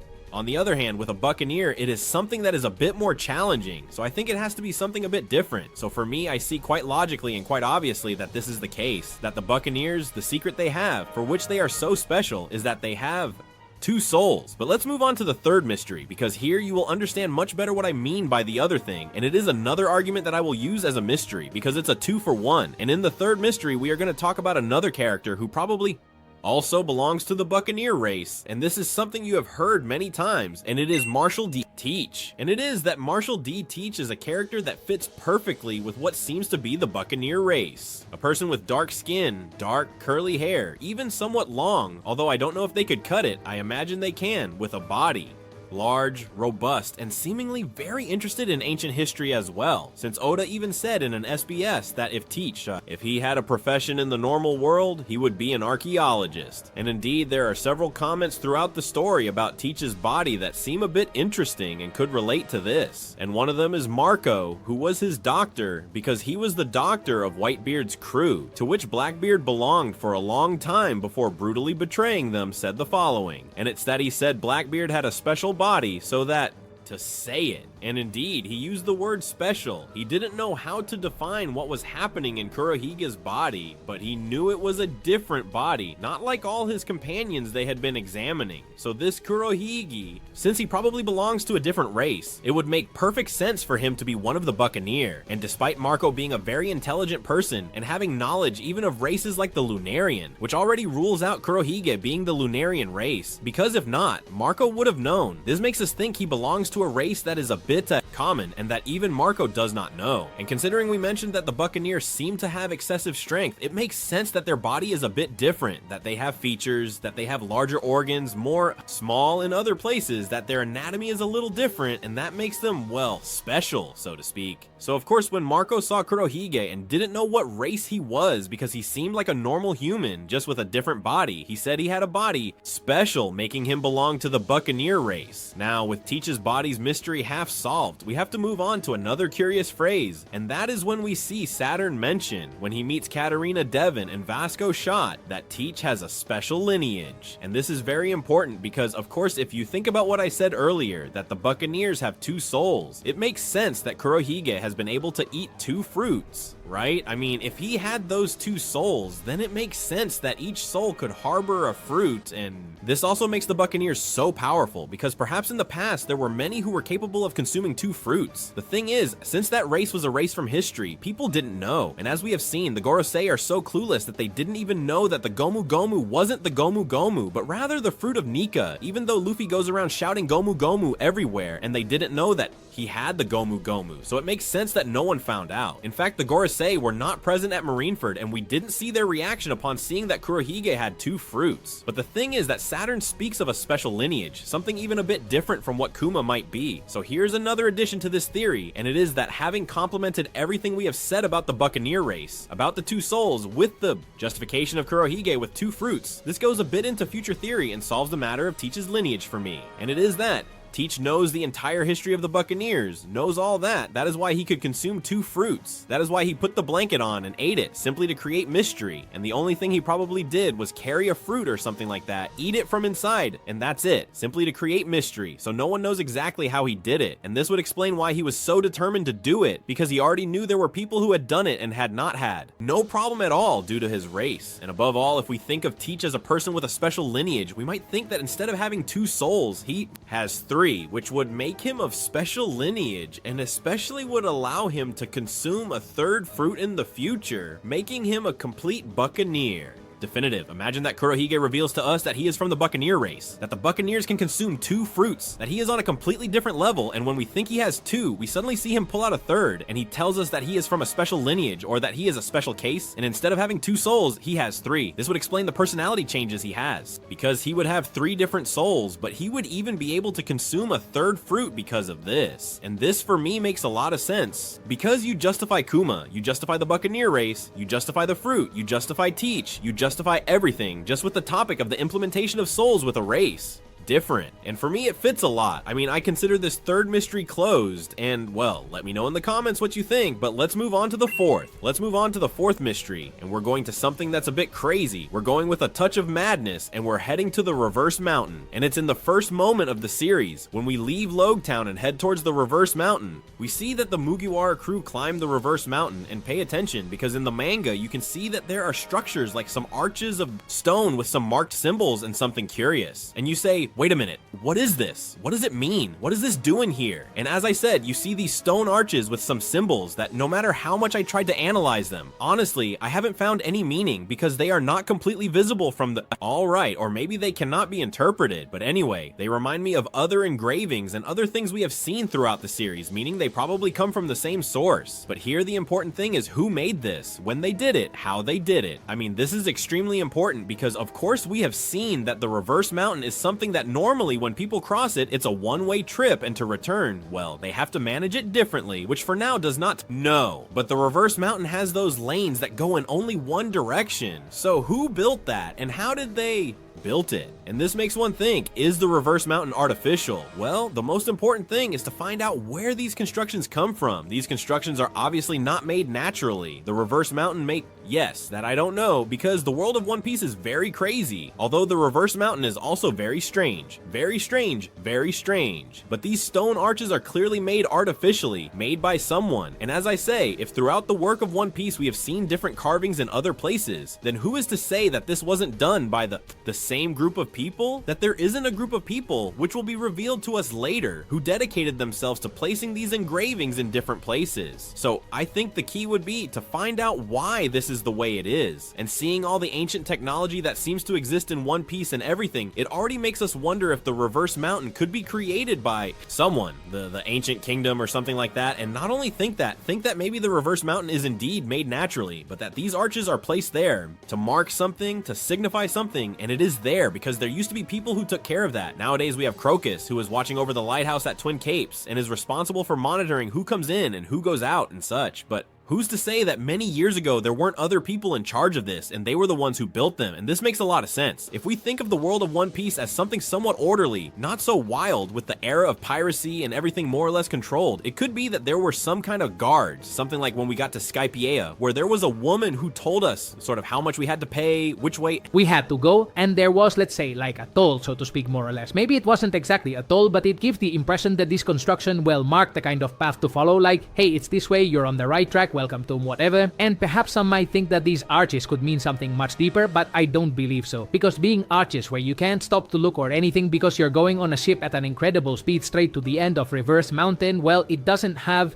It makes a lot of sense that you would stop to look at them and such, because really you can't. So to me it seems more decorative, and simply for something important. I mean, I think that place, the exit of the Reverse Mountain, or the Reverse Mountain itself, was something important for the people, which, as I say, makes me think that this is artificially constructed simply because it was something people naturally, recurrently used to enter there. And two, to sail. Perhaps, as I say, everything was a bit more controlled in this sense, but people were also freer to travel, or there was more peace, because right now many people don't want to go to the Grand Line due to the fear it causes them, due to how things are portrayed from the outside, and there are many very powerful people, many criminals, and many pirates. But of course, if this used to be a free world, but everyone behaved well, and there was security, and everyone was free to go wherever I would like to without fear, and only with the desire to enjoy, then it makes sense that they had that controlled entrance to justify who enters, who leaves, and that they also had it a bit decorated, just for pure decoration, so the entrance isn't so shabby. It's like, welcome to the Grand Line. So I honestly wouldn't pay much attention to these arcs as such, but I think they will indeed be part of the world building Oda wants to convey to us. The world of One Piece from so many years ago, just like we talked about the 5,000 years of the Uvarma. Well, who tells you that this is not 5,000 years old and belongs to that first world of One Piece we've talked about, which was mentioned in the text of Elbaf, and for me it makes a lot of sense beyond 800 years ago. That first world of One Piece probably has a lot of things, and Reverse Mountain, which is surely one of the things that hasn't been able to sink over time, well, these structures remain and are part of all that. In short, these arcs are very important for what Oda will want to tell us, but they won't be anything totally key and defining,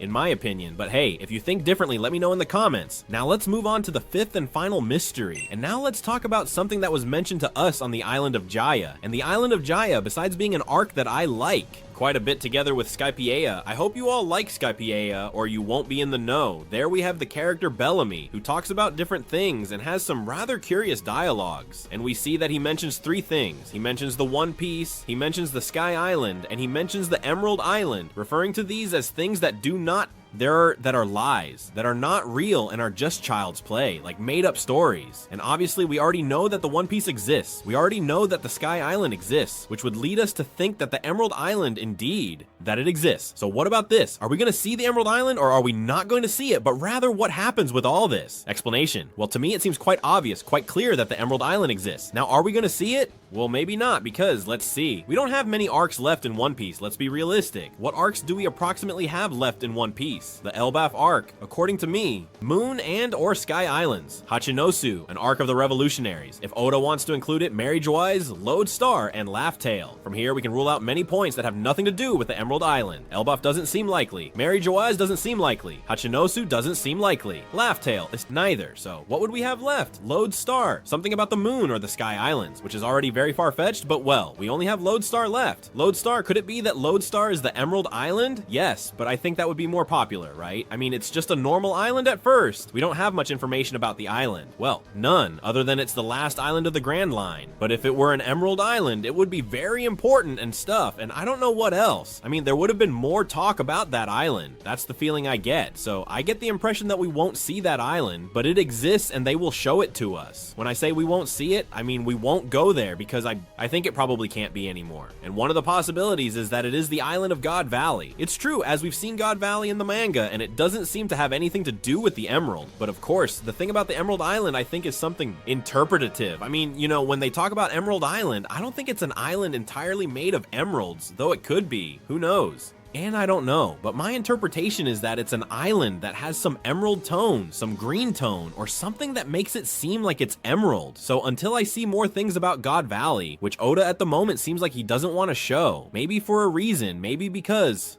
something that's in their mind, I don't rule out that God Valley is Emerald Island, and that when they talk about it, they'll give it the tone of Emerald Island, and that is super important, and for something they tell us later, and that this is Emerald Island, or maybe what happened to the island ended up being called the Emerald Island because from afar it looked green like an emerald, I don't know. So the interpretation here is very key, and we shouldn't be thinking that it's an island made of emeralds. So God Valley being an Emerald Island, well, it could be.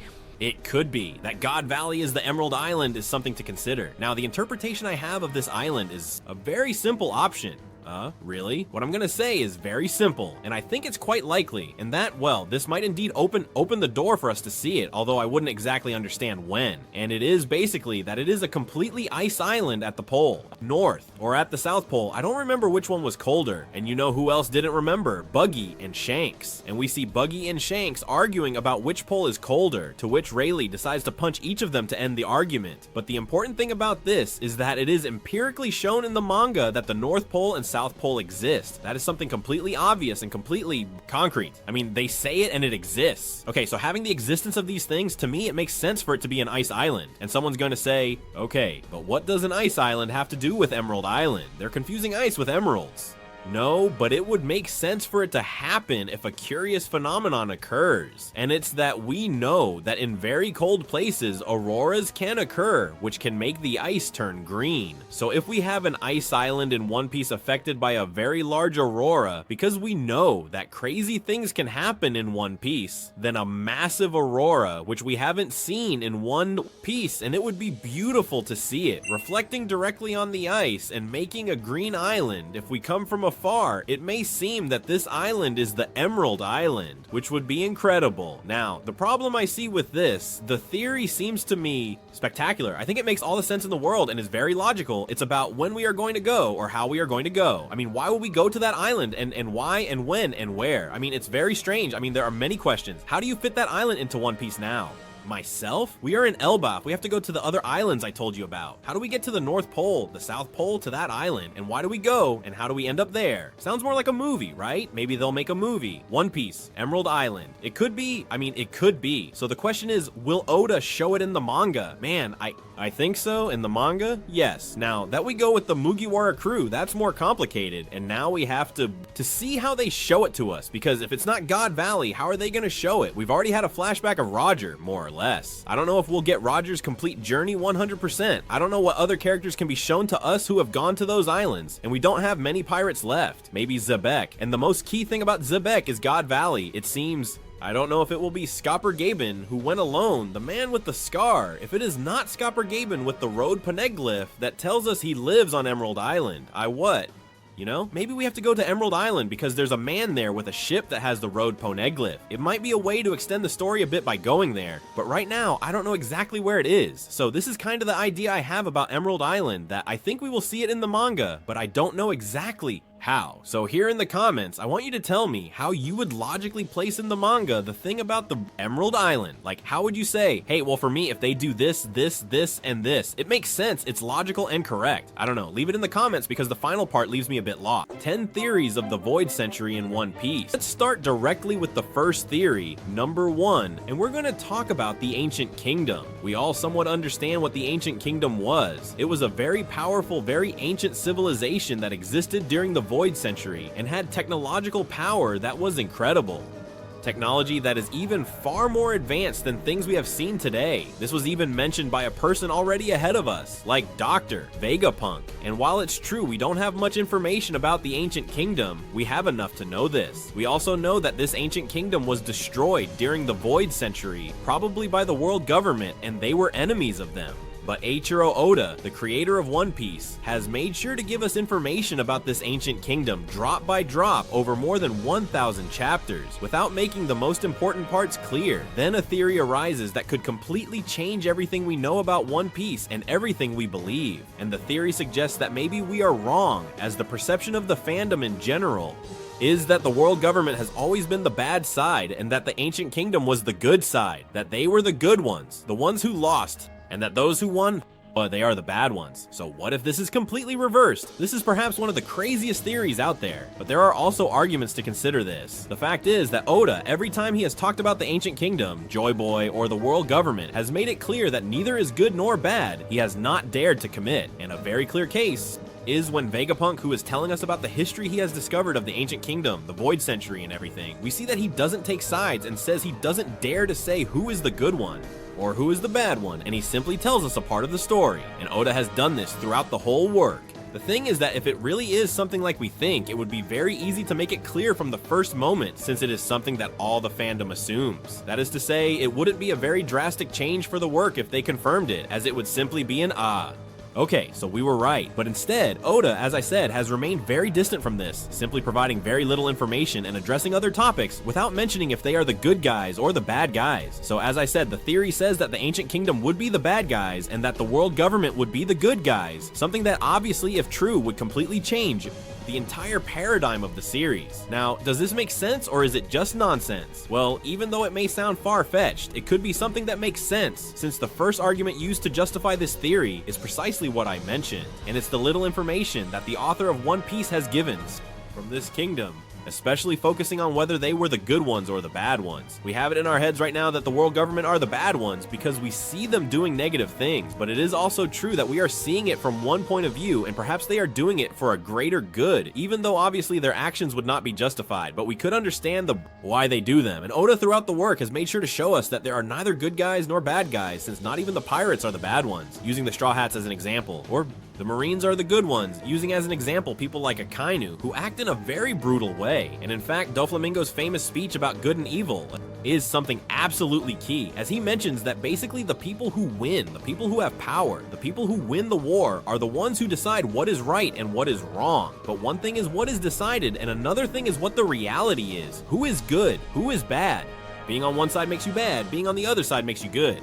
Well, Oda has been playing with this for more than 1,000 chapters, so according to this theory, it could be that the Ancient Kingdom were the bad ones, the world government won, and now we are living a lie thinking that the world government are the bad ones. I know at first it might sound completely crazy, and I'm not saying I'm in favor of this theory, but it is true that I see certain arguments that could be very interesting if Oda decides to apply them and decide to expand them to provoke a plot twist. And let's be honest, if one morning you wake up, start reading the One Piece manga chapter, and it reveals that the Ancient Kingdom were the bad guys and that the world government won and they were the good guys, then it would completely blow your mind. You would be totally surprised, and it would be one of the biggest plot twists in One Piece. And you couldn't say anything to Oda because he has never clearly stated who is the good guy or who is the bad guy, as he has always played a lot with ambiguity, giving rise to this type of theory as well. So as a first theory, I think it's something that's certainly far-fetched, absolutely, but it's also something that could happen.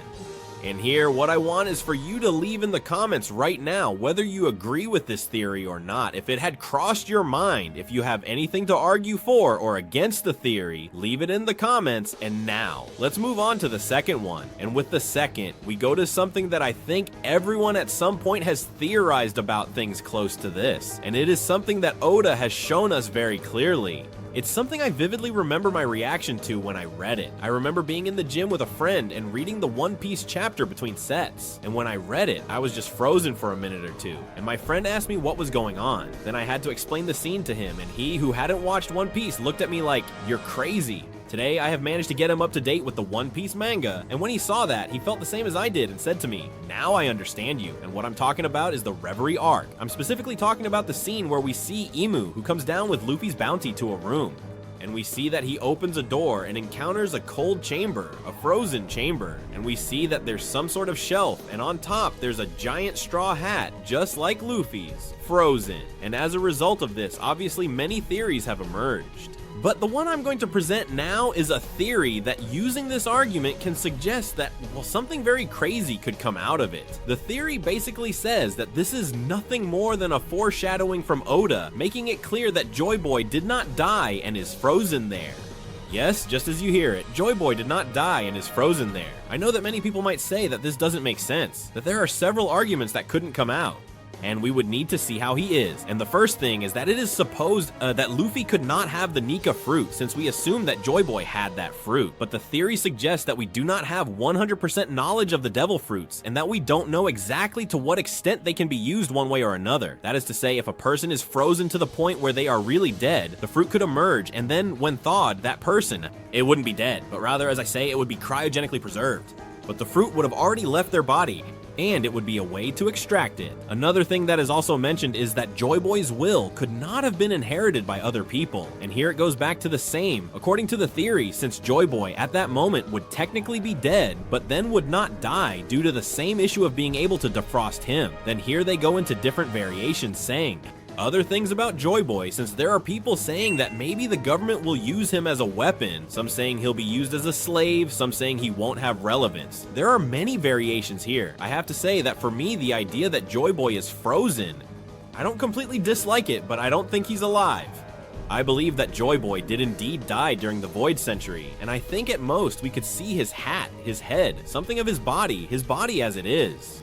frozen and that they have something there, maybe his own bones, but some memory of that first Joy Boy might make sense that Imu has it frozen there in the chamber. But to my surprise, when I started looking for theories about the Void Century in One Piece, this is one of the most powerful ones I saw, and it surprised me, as there were many people think that Joy Boy did not die, that he is there frozen. But well, it's normal because this cold storage room, along with that giant hat, has brought 1,000 mysteries and 1,000 theories. And I want you to leave in the comments not only whether you think Joy Boy is alive or dead, but also your opinion and your comment on what you think about the giant hat, the freezing, and the whole chamber. What do you think about this? Leave it in the comments, and let's move on to the third theory. Let's move on to the third theory, focusing on one of the most important characters in One Piece to date, and also one of the least understood. We're going to talk about the character Imu. I think it's essential that if we discuss the Void Century, we have to mention Imu along the way. It makes perfect sense. And about Imu, as I say, there are many theories, many. And of course, not knowing anything, we could theorize about everything, as is the case with this character, but here they are going to go a bit further. They are going to try to specify it, and this theory aims to explain the entire meaning of Imu, their entire presence, their entire position in the world government, all the explanation they have, all their past and their connection, not only as I said with the Void Century, but with the Ancient Kingdom and the entire mystery of the world of One Piece, as the theory says that Emu is someone from the D clan. People whose secret we do not know today. We do not know what makes them special, but we see they have a D in their name. And today, we still have no idea of its meaning. But this theory goes a bit further. It not only mentions that Imu could be a D, which I have indeed seen several people comment on, but they say that Imu is a D who betrayed the Ancient Kingdom. The theory is basically that Imu was an inhabitant of the Ancient Kingdom, a person from the D clan. Like it could be Kurohige, like Jaguar D. Saul, or like the captain of the Straw Hats, Monkey D. Luffy, but that Imu at some point decided to betray the Ancient Kingdom. Why? For power, to take control of the world government, to create the world government, and to take control of the world, something that finally, over these 800 years, we have seen has gone well for him and he has achieved it. So this theory suggests that Imu could be the precursor of it all and could be the key to the start of the revolution, the start of the fall of the Ancient Kingdom, and the beginning of the rise of the world government. Does this make any sense? Well, if we analyze it coldly, I think it does. Oda has taken great care in everything he does with Imu. Carefully shows all his moves, tries not to show more than necessary, tries to teach just enough, and when he has to show something more, it's clear that he has measured it well and believes it's the right moment. Notice that to this day, we still don't know Imu's name, and to this day, we still don't know what happens to him. It is true that we have heard rumors within the work itself, but they are still just rumors. We don't know their face, we don't know their gender, and we have no idea what happens with this character. So, when we see a character that is so well crafted, and knowing that we are nearing the end of One Piece, and that one of the great mysteries we have is not only the entire Void Century, but the Ancient Kingdom, what happens with the D, what happens with Imu, seeing that this theory could connect several pieces at once and explain to us what the meaning of D is. From Imu, what happened with the Ancient Kingdom from Imu, and who is Imu? Obviously from Imu. Well, it would be a great way to do it. It would be like you were playing bowling and got a strike on the first throw. It would be a very good way to do it. So knowing how Oda is, the care he takes with all the mysteries of the work, how he likes to play with us, play with our minds, include foreshadowing, and the attention he has given to everything about Imu, the Ancient Kingdom, and the Void Century, I think this theory makes quite a bit of sense. Now, whether I believe it or not, well, I have my own thoughts about Imu. I have my own thoughts about the world government and the Ancient Kingdom. But as a theory, it makes sense. And if at some point Imu says he is like one of the original D, who knows what the meaning is? The name, because he or she may have even put it, the meaning of the D. And also explain why he betrayed the Ancient Kingdom, what the Ancient Kingdom was, or even if we go crazy and hopefully it happens, Oda, please listen to me, having a flashback of a couple of chapters of Imu through the Ancient Kingdom, seeing firsthand how he betrayed the Ancient Kingdom and how he was creating the world government. Why he did that and explaining everything, that could be crazy. It could break the internet and blow all our minds. So it's something that, whether I believe the theory or not, truly, I would love it, and I would really put money out of my pocket to make this happen. But what do you think? Do you agree with the theory? Do you think Imu could be a traitor of the Ancient Kingdom? Do you think Imu could be a D? Who directly betrayed and created everything? And above all, would you like it? Because one thing is what you believe, and another is what you would like. Leave me a comment, and now let's move on to the fourth theory. The fourth theory is something very interesting and something that once again focuses on the Ancient Kingdom. When we talk about the Void Century, there are several topics to address, and one of them is the Ancient Kingdom. But we are going to get to the root of something. We are going to discuss something that is one of the things that make it particularly special to all of One Piece. And just like in Naruto we have the jutsus, or in Dragon Ball we have the Kamehameha and the Dragon Balls, it's true that in One Piece we have something that makes it very different from the rest. And it's a very characteristic thing, especially concerning powers, and it's obviously the devil fruits, the well-known Akuma no Mi. These fruits, like anything in One Piece that comes a bit from the past, are surrounded by an aura of mystery that Oda seems determined.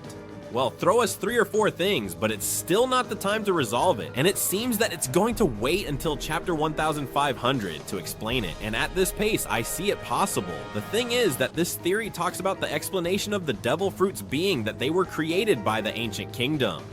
Then this theory develops a bit further, obviously, but this is like the basis, saying that these fruits come from the Ancient Kingdom and originate from the Void Century. I think if we talk about the fruits and consider that they come from the Void Century, I think it's quite logical that yes, but in my opinion, they could even come from a bit further back based on what's shown in the murals of Elba. But as I said, this theory talks about the devil fruits being created in the Void Century and were created by this Ancient Kingdom. As I said at the beginning of the video, one of the few things we are somewhat clear about regarding the Ancient Kingdom is that it was something that was very advanced compared to the rest, but very, very, very advanced, to the point that, as I said, not even Vegapunk was able to match it and was many years away from its intellect, with Vegapunk being a person who is too intelligent. But even Vegapunk, when asked about the fruits, he was not able to provide a convincing explanation. He merely limited himself to saying certain theories he had, which weren't too scientific either, but he did make it clear that he had been able to copy certain fruits when creating the Seraphim, which would indicate to us, according to this theory, that the fruits are artificial.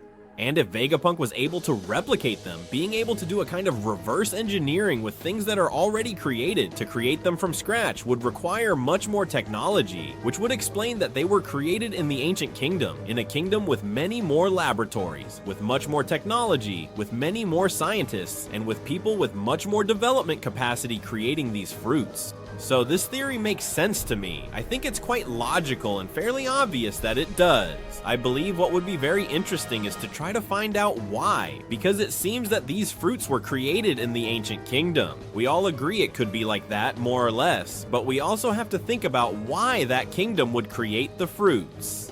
And if they created them as weapons, why did they lose? How did they lose with these things? Did they create them in response to an attack from the world government, or is there something else behind it?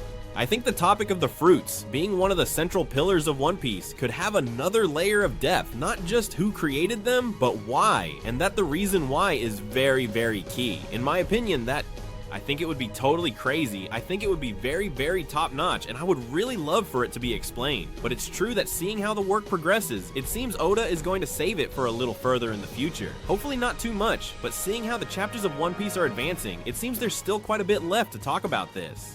So, well, I have to say that I like the theory. I do buy that the fruits were created during the Void Century, and it's true that I have some ideas, but I don't want to share them in this video because we're going to talk about theories of the Void Century.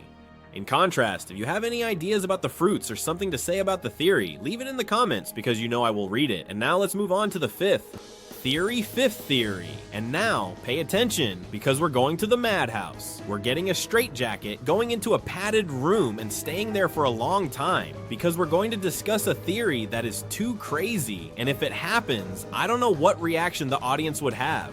In general, and especially the more devoted One Piece fans, so to speak. And it's that the theory talks of obviously the protagonist of the Void Century, who was Joy Boy, with the permission of Imu, I suppose, and it also talks about our protagonist. And we have seen that obviously Luffy is a parallel to Joy Boy. We have seen that he seems to have the same inherited will when we have seen Joy Boy, even if only in silhouettes. We have seen that he is very similar to Luffy, too similar to Luffy.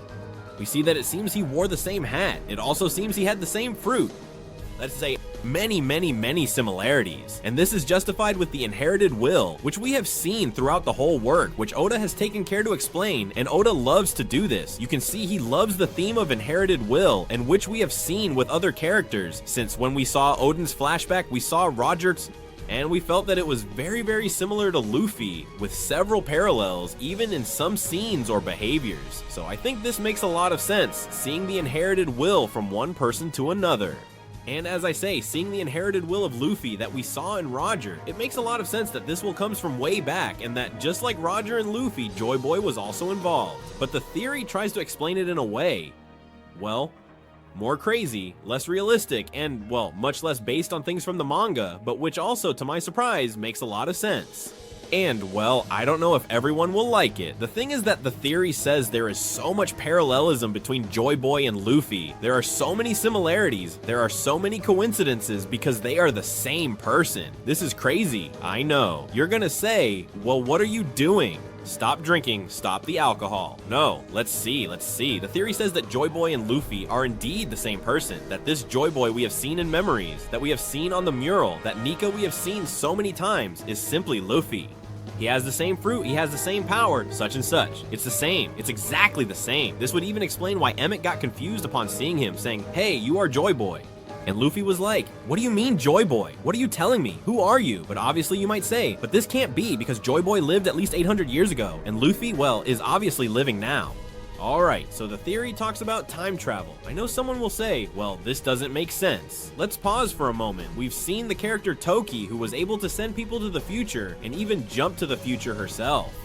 So, if we have seen people jump to the future, why couldn't there be people who jump to the past? The idea is that at some point, both Luffy and all the Straw Hats, they will travel to the past and we will have an arc, which will be the Void Century, but it won't be a flashback. Instead, we will experience it, we will see the Void Century firsthand, and this would explain the entire work of One Piece. Oda wouldn't bother to create a flashback of the Void Century to explain it in a very brief, very undetailed way, and seeing it from someone's point of view, but would send the Straw Hats to the Void Century. We would be there and see everything firsthand, because we wouldn't just see how it happens, but we would make it happen, which would be really crazy. This, as I say, may sound very crazy, but the idea is that One Piece would be a loop. That is, Luffy would be born inheriting Roger's will, who in turn would inherit it from various people, who would be the same Luffy. At some point, Luffy would go so far that he would travel to the past, go back, become Joy Boy, and would be the very person who would make the will be inherited,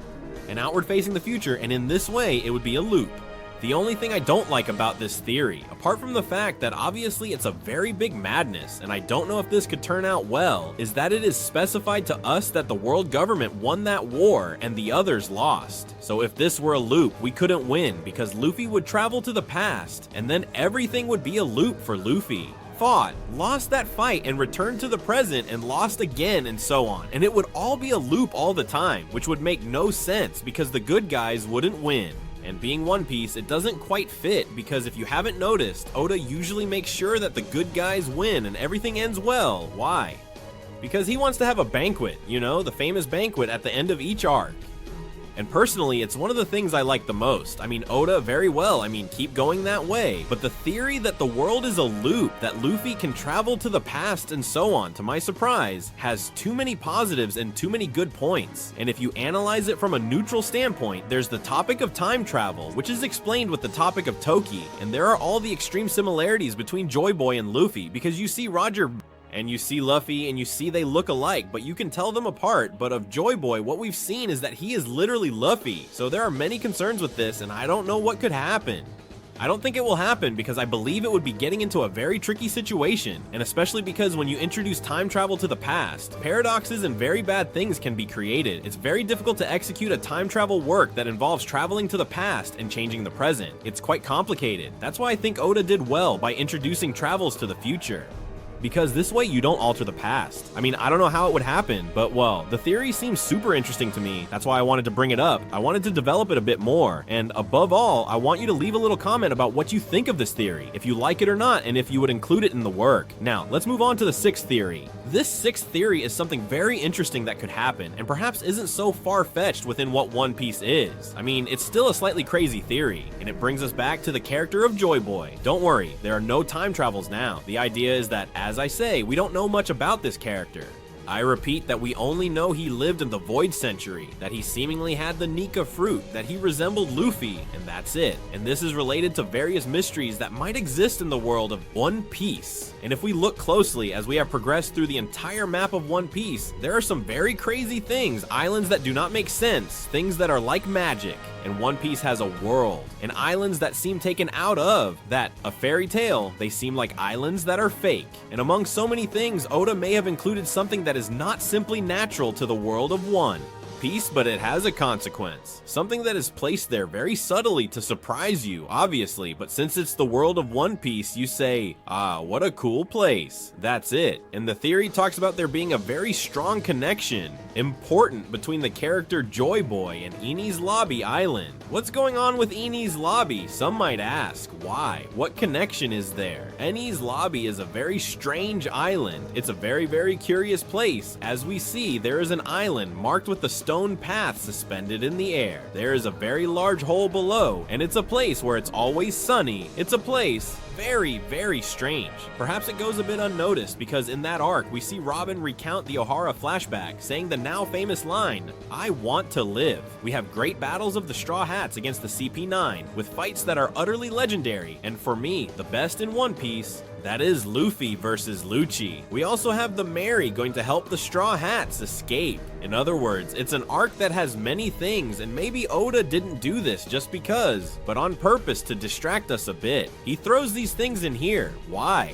Because the entire island of Enies Lobby is very, very key. And let's analyze again everything I've said. It's an island with a very strange structure, with a hole underneath. A giant that no one notices and is there, and above all, it's sunny all day. At first we can't find much explanation for the sun, but maybe for the hole, yes. And it's because after they use the Mother Flame in Lulusia, we can infer, we can assume that this weapon was also used in Enies Lobby. If it was used in Enies Lobby, we justify the hole, but it doesn't explain why the island is half built.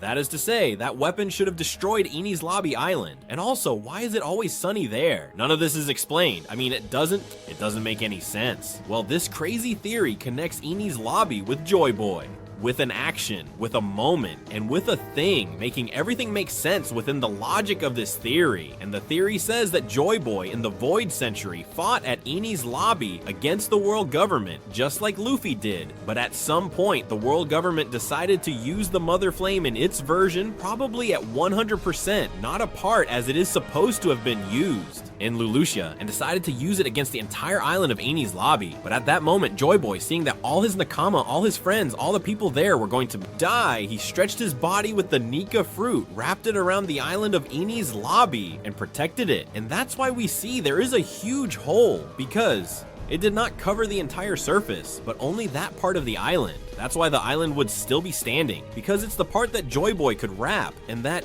he withstood the impact, but Joy Boy died at that moment. He withstood the impact, but after returning to his normal state, after stretching, he died. And this would justify why there is always sun, because having the fruit of the sun god, which we know is now the fruit that has Luffy and that Joy Boy had, well, this caused his will in some way to always remain and made it so that there was always sun. Why? Because as I say, that's where the sun god died. I know it might sound a bit out there, but let's see. We are on an island that, as I said, doesn't have a logical explanation. There are too many crazy things. Some might think this doesn't make sense, but I challenge you to give me a more logical explanation than this. Personally, I think it's a theory I can believe. I'm not saying it will definitely be this way, but I think I've never found myself an explanation for all the strange phenomena that occur on this island that I believe that find meaning and say, okay, that seems fine to me. And this makes a lot of sense, especially as I say, the death of Joy Boy causing there to always be sun. I think that's what convinces me the most, because I can't think of any way to make it always sunny. Mainly because obviously when it's night, the sun shouldn't be shining at that point in the world. But of course, if perhaps Joy Boy died there, it makes it so there's always sun, because his will somehow created a kind of sun. artificial. And also about the hole, about the island, and the wrapping around it is something that makes a lot of sense. Explaining about the fruit, explaining the hole, and above all, blowing our minds as Oda usually does with these things. Even though it is a very crazy theory, it is quite little known. When I saw it, I was surprised because I had never heard it before, and honestly, I liked it. But I want you to leave in the comments right now if you agree with the theory, if you like it or not. And now, let's move on to the 7th theory, and there is a character from the Void Century, of whom we haven't said anything, and we have covered 6 theories. There are very few characters we know who lived in the Void Century, and of whom we have some minimum knowledge. As I said, Emu, Joy Boy, and the Ancient Kingdom as a general concept, but we forget a character who seems a bit overlooked, but we do know that this person is much older than the Void Century. Going to the murals of Elba, it could directly go to the first world we were taught in the texts, but this is a little further, and it's the character of Zunisha. Yes, that giant elephant that destroyed Jack's ships just by swinging its trunk. And this character is mentioned to be over a C-1,000 years old, which is insanely powerful, very beastly, serving a punishment for something he did but we don't know what, carrying the entire mink tribe on his back. And as an interesting fact, we saw that Joy Boy and Emu were on top of him when we saw him in the flashback, as they are on one of the pillars we see there. But as I mentioned, we haven't said absolutely anything about this character despite him having gone through the Void Century. So we need to discuss something about him, and I'm not going to tell you exactly what punishment he committed or why he is walking, but I will talk about the explanation. And let's pause for a moment. Zunisha is something completely different from anything we have seen in One Piece. I mean, it's too big. I mean, it's massively big. The only thing we saw similar is what we saw in Thriller Bark, where we saw some shadows that to this day have no explanation. So I don't know how to justify whether it is bigger or smaller than Zunisha. I don't know, but I think it's the only thing we can see that resembles it. But that elephant is truly excessively large. So what about this? What is the theory? The theory tries to justify what Zunisha is as a concept in general, and the theory says that Zunisha is an ancient weapon that ate a devil fruit. Some will say this doesn't make sense because in theory there are only 3 ancient weapons. We know them well, and we have already seen them all and know where they are. We know that Poseidon is Shirahoshi, we know that Pluton is hidden in Wano, and we assume that Uranus is the weapon used by the world government or something along the style. So it doesn't make any sense for Zunisha to be an ancient weapon. But of course, we have to lay our cards on the table, and we must consider that obviously these weapons could be replicable. So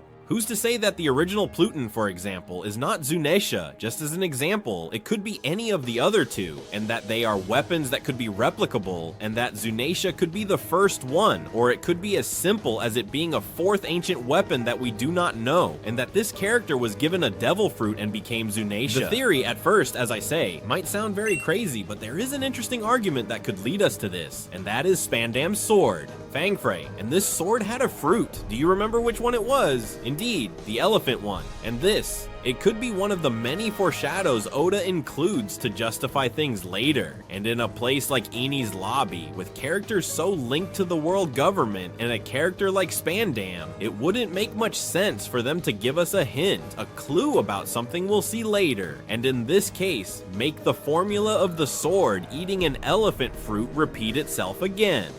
Perhaps it is something similar, that maybe that ancient weapon also ate an elephant fruit a long time ago. So much time. I know someone will say that there are no 2 devil fruits alike, but as I say, Zunisha comes from more than 1,000 years ago. So who tells you that at that moment they couldn't create 2 fruits? And since Zunisha had eaten one, they decided to replicate it, and that's how the other one Spandam has was created. As I said, this is what the theory says, and it makes a lot of sense. So the theory explains that at some point Oda would reveal Zunisha's true identity, and that it would be, as I said, an ancient weapon that ate us devil fruit. Personally, I must say that the theory doesn't fully convince me, but the arguments are there, and I believe they are presented in a way that if Oda deciding to explain it and include it in the work makes sense, and I think that's the most important thing when creating a theory. So even though I don't like it, the facts are there and it's possible. So let me know in the comments what you think about this, and let's move on to the 8th theory. 8th theory, and now yes, we're gonna talk about a place, but we're not gonna talk about the ancient kingdom, or maybe we will, and we're gonna talk about an island that perhaps could have a slightly more curious secret than we think.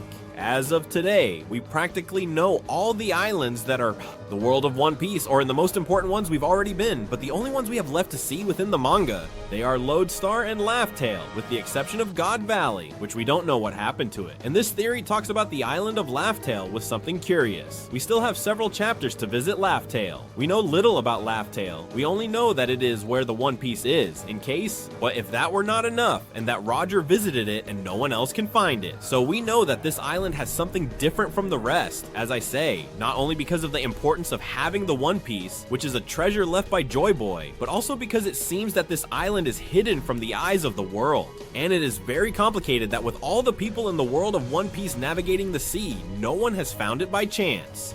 Only Roger found it, and to find it, we have to get the 4 red pony glyphs, read them, and then trace a map to reach the island, which is perfect. But the idea that this theory has is that this makes Laugh Tale a much more special island than we initially thought, because let's see, why would this island hide in such a way? Why would so many things have to be done to find an island? Why do we have to read 4 red poneglyphs and do 1,000 things to reach the island? And if that's the case, how was it found the first time? Because I mean, once you have the 4 red poneglyphs, okay, it's perfect that you can reach the island, but how did they arrive at Laugh Tale the first time? If no one had written them? I mean, the first time someone arrived, did they have to take all those steps or do all those things mentioned there? And as I said, it doesn't seem like someone found it by chance. So the theory, this idea, suggests that maybe this island is artificially created. By whom? By the kingdom. Ancient. I repeat that the ancient kingdom had technology and things that we cannot imagine today. We have seen many crazy things in the world of One Piece. Even Vegapunk has called them crazier than anything the world government did, things that were very advanced for their time. So from this, we have to consider that it is possible they created an island, and especially that it might be that they hid it. And this makes a lot of sense. Let's think, if the ancient kingdom was involved in the poneglyphs, in their creation, in all the writing, and in distributing them through, the world, as we assume with the red poneglyphs, should be the same. And if they also created the red poneglyphs and gave the instructions to find Laugh Tale, it's probably because they hid the island. So what if this is an artificial island created by the kingdom? Ancient, hidden by the ancient kingdom, made in such a way that no one can find it. Joy Boy, who would surely be the mastermind or the most important person of that kingdom, left the most important thing there, and they left it on an island as a secret so that no one could find it, hiding them. Manually, making sure that effectively nobody could find it by chance because they trusted themselves to hide it, and this would drive people crazy looking for the island with no way to find it. Why? Because it is not an island. Natural. It's not something you're gonna find by chance. It's something that's purposely hidden to be able to find it only those who deserve it. And this theory makes too much sense. It explains all the problems with Laugh Tale, explains all the mystery that may surround the ancient kingdom, and explains why nothing of Laugh Tale has been shown to us. Why? Because perhaps if we see the island of Laugh Tale and how it is, and if we see certain things from that island, we can find out that it is an island that is artificially created, when this is something that is not very much in the mind of the people, since as the island is talked about as just another island, well, it seems to be a natural island that cannot be reached by circumstances of life. But as I say, it makes no sense that they found it in the first place and then deal with the poneglyphs. It would have to be that they have hidden the island. It's something that makes perfect sense. And this theory, as I say, I like so much and I buy into it so much because it's my theory. It's a theory I've decided to include in the video because I am very convinced of this. I believe the ancient kingdom created this island. I think they hid it themselves. And I think that perhaps the moment Oda is waiting for to reveal things about the ancient kingdom is reaching Laugh Tale, discovering the history of the island, discovering Joy Boy's treasure, and there we would find out, perhaps not 100%, but the most important part of the history of the ancient kingdom, which for me, in my opinion, would be an absolute cinema, and I would love it. Oda, do that. But above all, I want you to leave me comments about what you think of the theory, if you agree, if not, and if you would change something, perhaps. Now, let's move on with the 9th theory. The 9th theory is the most important theory of the entire video because it would cause changes in the world of One Piece that would be crazy and would have already triggered them. And this theory justifies many things that have been told to us in the work, which we are not able to justify, and that could solve mysteries from the entire Void Century and from over 800 years ago. And this theory comes from a Premise: the world of One Piece as we know it has not always been oriented in the same way. That is, the current distribution of islands, oceans, currents, climates, and even the red line or the calm belt could be the result of a brutal cataclysm that changed the orientation of the planet's poles. We're not talking about a simple earthquake, but a geological event, or an energy event on a planetary scale that rotated the globe on its axis, altering the north and south. And what does this have to do with the Void Century, Joy Boy, or Ibu? Quite a lot. This theory suggests that the Void Century was not a war, it was a cataclysm. During those 100 years erased from official history, there wasn't just a war between the Ancient Kingdom and the 20 allied kingdoms, the predecessors to the world government, but what also happened in parallel was a geological event. Brutal. There was a pole shift, either literally magnetic or physical, in the rotation of the planetary axis, which totally reconfigured the world. The sea level rose, islands disappeared, the climate changed, and most importantly, the Ancient Kingdom was erased from the map, not just by the war, but because its location was submerged, displaced, or completely inaccessible. In other words, at some point, the world of One Piece was turned, and all the poles were moved, causing a huge disaster. Now, why would this theory make any sense that it happened in One Piece? Let's look at some strange, a bit curious things in the world of One Piece that would be easily explained if this event had occurred. First, the red line. It's a mountain range.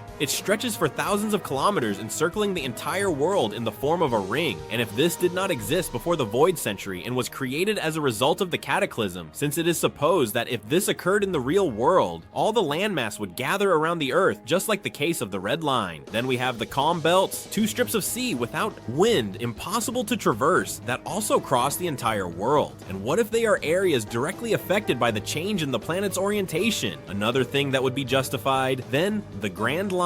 Its absurd climate, its currents, its storms, all of it could be a direct consequence of the planetary readjustment and the pole shift. And something even curious, the Sky Islands and their ruins. And it's that many civilizations, destroyed in ancient times, they seem to be in the sky. And beyond the knockup streams, what if they were thrown into the sky by a brutal geological force, like being launched due to the movement of the Earth's crust, or a colossal eruption related to the pole shift? That is, as a result of it stopping, well, everything was thrown and parts of civilizations were launched into the sky and remained on those islands. And then we could even talk about something else, which would be the Mother Flame. And it is that, of course, with the Mother Flame coming into play, pay attention, because this energy source, which is supposedly infinite, that we saw Vegapunk recreated, if we assume that this energy existed 900 years ago, it is possible that the Ancient Kingdom used it as a technological and energy core, until perhaps the overload or misuse caused this global cataclysm because of it. Mother Flame, from that sun we saw in the Elba mural, and it's said that the Mother Flame could have been the trigger that destabilized the entire planet. This connects with a possible use as an ancient weapon, an energy source so immense that if it gets out of control, it can cause tectonic plates to collapse, generate global earthquakes and tsunamis, and even change the Earth's rotation. The theory says that the activation or explosion of the Mother Flame caused the pole shift, and this altered forever the world, marking the beginning of the new order with the world government at the helm. And as we see, this theory seems very crazy, because it is. It's a super crazy theory, but if we think about it, it justifies many things that could have happened in the world of One Piece. The fact that the Mother Flame exploded, the fact that there was a different event but the poles shifted, are things that might initially seem very crazy, but they help justify many things in the world of One Piece. Now, could this happen within the manga? Well, I believe it could. I personally think this has happened, and that maybe I could justify it with other things I have in my head, but that I will develop more and develop it further later. But I firmly believe that the idea of a pole shift in One Piece makes sense, that the world of One Piece has rotated or something like that has happened, simply because, obviously, the red line doesn't appear naturally, and the gun belt, well, the same. So seeing all these things that could only be explained with a pole shift, I think it's too straightforward not to be true, and not exist. But well, I'm aware that it's a far-fetched idea and something too crazy, so let me know in the comments what you think about this. And now, let's move on to the 10th theory.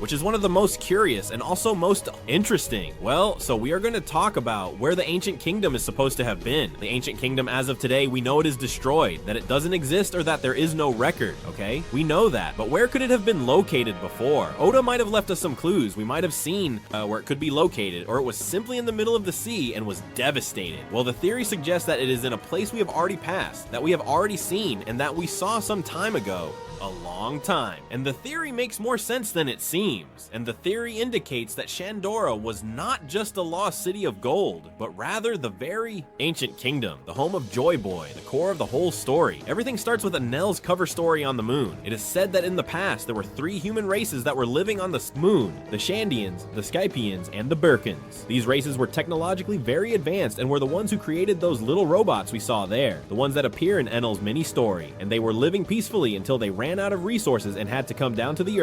And so the Skypians and the Burkans settled on the islands of the sky, like Skypiea. But the Shandians descended to the earth, descended to the sea, to the blue. But the Shandians went further down, landing on an island shaped like a skull, had a very peculiar shape, which was the island of Jaya. Once on Jaya, the Shandians built a majestic city called Shandora, which interestingly enough, Shandora comes from Sanskrit, which would be Chandra, which means moon. That is, a city with a lunar name founded by a race that came from the moon. This already sounds very strange, but come on, it's not a coincidence. Moreover, they also worship the sun god, which fits even more with the figure of Joy Boy, the solar symbolism and everything there is. From One Piece. And here comes the big part. That golden city, which many in Jaya believed was a legend, was real. Nolan saw it, Calgra lived in it, and when it was destroyed, half of the island was launched into the sky by a current, creating what we would later know as the Upper Yard. But why was this city the ancient kingdom? The key to the theory is that Shandora was not just a city, but a complete kingdom. A very powerful kingdom, very advanced with its own culture, writing, and technology. And now get ready, because I'm going to give you the justifications given to substantiate that Shandora was the very same ancient kingdom. The first is that they used poneglyphs, and Robin, when she finds the poneglyphs in Shandora, literally says that this city was protecting the history of the world, just like what the ancient kingdom did. The poneglyphs were everywhere in Shandora. There weren't just 1 or 2 like on other islands. It seemed to be part of their everyday language. That is to say,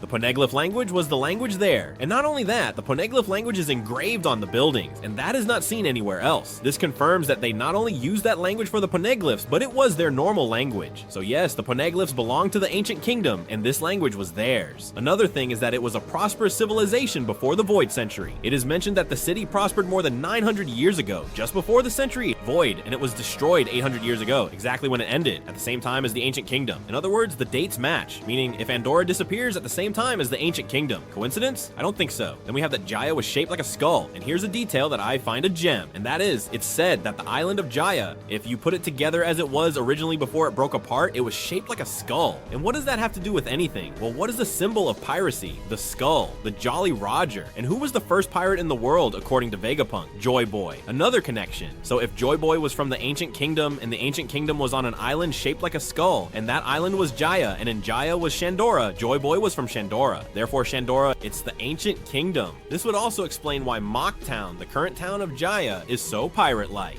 Bars, fights, drunks, crazy stories. Because it's built on the ruins of the place where piracy began. They were literally in the cradle of piracy, laughing at him without knowing they are right above. Then we have the worship of the sun god, as Calgara, the legendary warrior of Shandora, looked very similar to what is later revealed as Nika. We see that he had wild hair, was muscular, smiling, with a spear. It would fit well that the Shandians were the first worshippers of Nika, and that Joy Boy was the chosen one of that deity. This would explain why that ancient and forgotten religion of Nika comes precisely from that city, hence the fear of the world government. The ideology of freedom that Nika represented was born in the ancient kingdom, and that is what they wanted to erase. And why did we know nothing about this? Because the world government did everything to erase Shandora from history. It eliminated its records. It probably had something to do with Jaya being blown up into the sky by that current that split the island in half. It hid the poneglyphs that were protected by the descendants of Shandora, and on top of that, controlled the entire history to make it seem like all that were legends, as with Mont Blanc Nolan and the history of Shandora. In conclusion, this theory that Shandora was the ancient kingdom is very good, but very, very good. And it makes sense. It has a basis in the manga. Above all, it makes sense of a lot of things that until now were scattered. The theme of the cult of Nika, the obsession with protecting the poneglyph, the skull shape of Jaya, the importance of Skypiea, the symbol of piracy. And I find it great, and I love that it all seems to have evidence. And the best part is how everything fits, from the theme of the moon, with what I've mentioned about Chandra, which means moon, Shandora, and all that, to Mocktown having such a pirate atmosphere. And they laugh at piracy itself, and they laugh at certain things when they are in the cradle of everything. Obviously going through Joy Boy, Nika, the poneglyphs. That is to say, there are too many coincidences. So seeing all this, it becomes quite clear that this is no coincidence, that there are too many things in place, that this seems to be the case, that Shandora Shandora is the ancient kingdom, or that it was the capital of the ancient kingdom, like little. And I am very sure that the vast majority of people who have heard this theory, after this you will be very convinced that this is so, and that there is more connection than we thought, that you are convinced that the ancient kingdom is Shandora. And even those who are not in favor of this, who are somewhat against, who are a little skeptical, you can leave it in the comments, because you know I love reading them, and I want you to tell me in the comments what you think about this theory, if you agree, if you don't, and why. Above all, justify it with arguments, because you know that I love reading your comments. And this would be the 10th and final theory of the video. I want to say that I've loved all the theories, and above all, I want you to leave in the comments which is your favorite. When we talk about Rox D. Zebek, we're talking about a name that carries an enormous weight in the One Piece world. Even though we don't know his full face, even though we've barely seen him directly on screen, his presence feels massive. This guy was the captain of the most insane pirate crew in history. Kaido, Big Mom, Whitebeard, Shiki, Captain John, literal monsters of the seas, all under the same flag. So the theory that he might still be alive? Yeah, that's the kind of idea that instantly shakes the entire fan base. But is it just a wild guess, or is there actually solid ground to believe it? Here's where the whole thing starts making sense. First of all, the way Oda has been handling the information around Rox is just too deliberate. For decades inside the story timeline, nobody ever really talked about him. Even among legends like Roger and Garp, his name wasn't tossed around that much. Suddenly, out of nowhere, we get the God Valley incident revealed. 38 years ago, supposedly, this dude disappears, along with the island itself, after a legendary battle between his crew and the alliance of Garp and Roger. But the problem is, we never actually saw him die. No body, no flashback of his defeat, nothing concrete. In One Piece, if there's no body, there's always room for questions. Now, let's zoom in on the importance of this. Think about how much time passed before we ever heard about Rox. Up until the Wano arc, the name Rox D. Zebek was just absent from the narrative, and even when it finally showed up, it wasn't just a casual name drop. The way Sengoku explained it in Marineford felt like Oda saying, hey, this is important, remember this. But the weird part, when we get the God Valley incident explained, the focus isn't really on Rox himself. It's on Garp becoming the hero of the Marines. It's on Roger and Garp teaming up.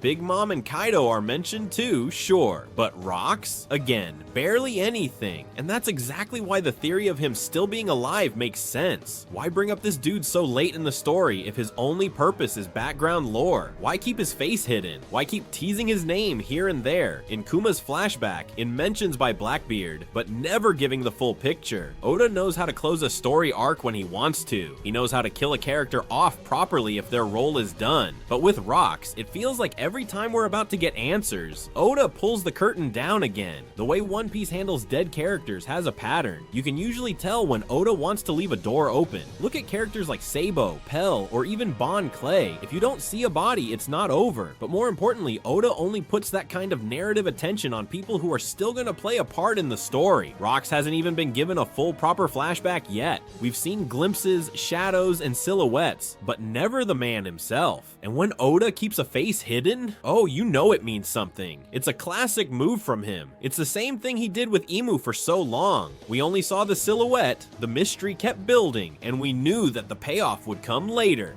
Another thing that adds fuel to this theory is the way Rox has been talked about by other characters. Whenever someone mentions him, it's with this mixture of fear, respect, and curiosity. Even Sengoku didn't talk about him like, oh yeah, he's long gone, no worries. Instead, it feels like they're still kinda haunted by the guy. And let's be real, this was a man strong enough to hold the likes of Kaido, Big Mom, and Whitebeard under his command. That's not someone you just erase from history without a trace. But if he's alive, where the hell is he? Why hasn't he shown up in all this time? Well, that's where things get interesting. If we assume Rox survived God Valley, there's a decent chance he's been hiding, biding his time. And here's the thing, the Marines and the world government wanted his name erased. They didn't just beat him, they wanted him forgotten. His name was scrubbed from history books. That's not normal treatment, even for a pirate. The government doesn't usually care that much about just deleting names. They didn't erase Roger's name, for example. But with Rox? They went full blackout mode. That suggests that his ideology, his goal of becoming king of the world, scared the absolute hell out of the celestial dragons and the world government. And let's not forget one of the key lines about Rox, that he was the pirate who dared to challenge the world itself, that he wanted not just to be the pirate king, but the ruler of everything. That kind of ambition doesn't die easy. It's not something you let go of just because your crew fell apart. If he's alive, he's probably still carrying that same dream, and if he is alive, then you can bet Oda's saving him for the absolute endgame.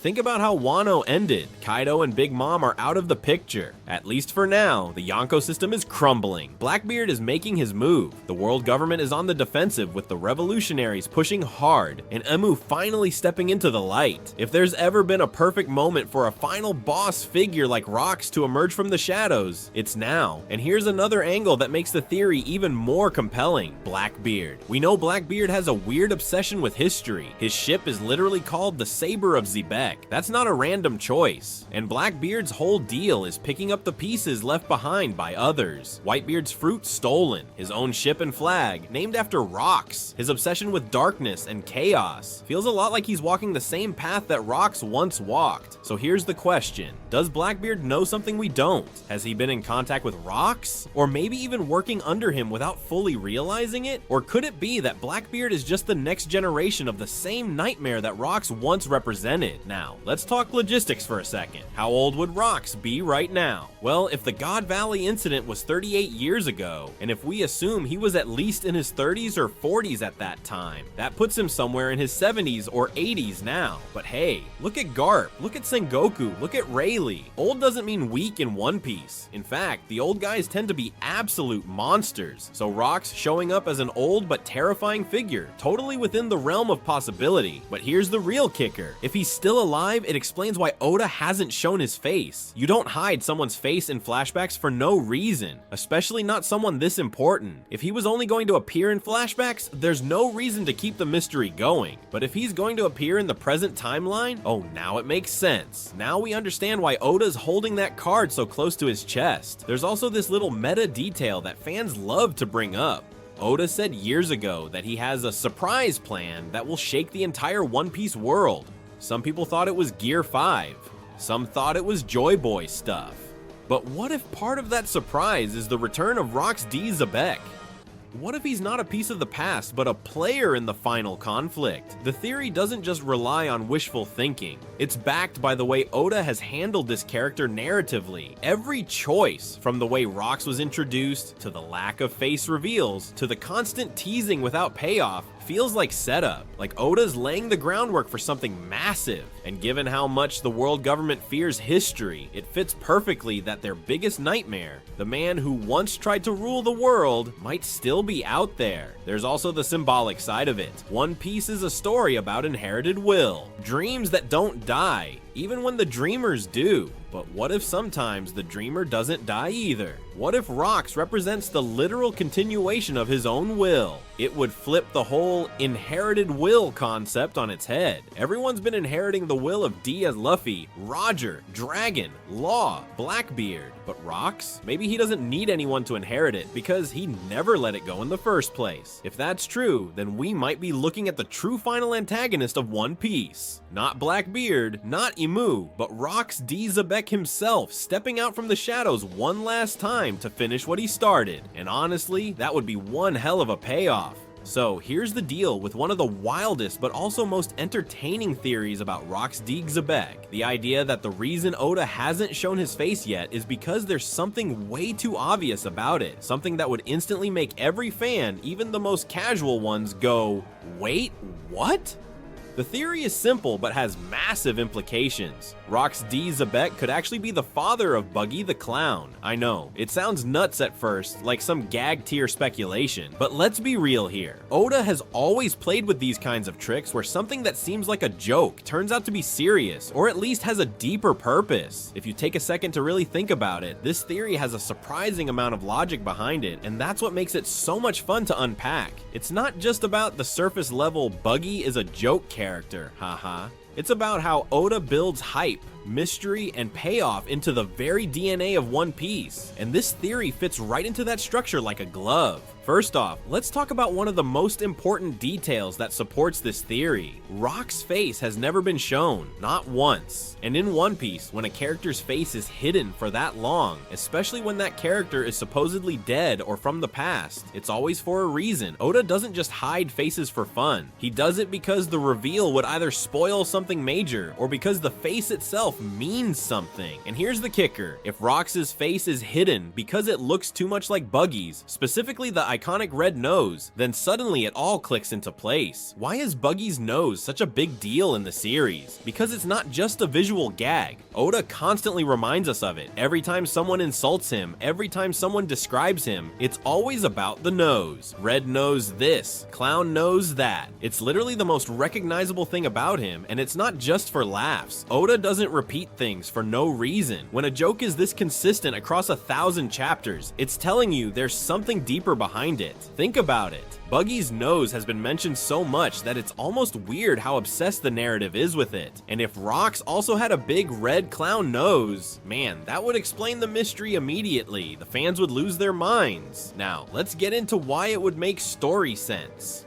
Buggy has always been treated as a joke in the series, but the crazy thing is, he keeps climbing the ladder of power anyway. First he's just some side villain in Orange Town, then he's at Logue Town, crossing paths with Luffy again. Fast forward, and he's at Marineford, somehow surviving in the middle of the most dangerous war we've seen. After the war, he gets his own crew boosted by ex-prisoners from Impel Down. Then, out of nowhere, he becomes one of the Shichibukai, and now, Yonko status. Yonko, the guy who trips over his own shoes and gets his ass kicked every other appearance, is sitting at the top table with people like Blackbeard, Luffy, and Shanks. You could argue it's just Oda making fun of him, but here's the thing. What if that's the point? What if Buggy's entire joke, the "I'm not actually strong, I'm just lucky" bit, is actually part of his bloodline? What if the reason Buggy keeps failing upward is because he's inherited not just Rox's blood, but maybe even his insane luck or charisma? Because let's be honest, commanding a crew like Rox did wasn't about brute strength alone. You don't gather Kaido, Big Mom, Whitebeard, Shiki, and Captain John on one ship unless you're damn good at manipulation, leadership, or sheer presence. And Buggy, despite all his flaws, somehow has that same magnetism. People follow him. Even Mihawk and Crocodile are stuck on the same ship as him right now, whether they like it or not. Imagine the narrative punch if Buggy's entire life of accidental success is the result of him being the son of the most dangerous pirate in history. It would add this tragic but hilarious layer to Buggy's story. Like, he was always meant to be important, but he never knew it. Or worse, maybe he does know, deep down, and he's just running from it, because how the hell do you live up to something like that? If your dad was the guy who tried to become the king of the world and nearly burned the whole system down, wouldn't you want to be a nobody? Wouldn't you want to hide behind clown makeup and dumb jokes instead of facing that legacy head on?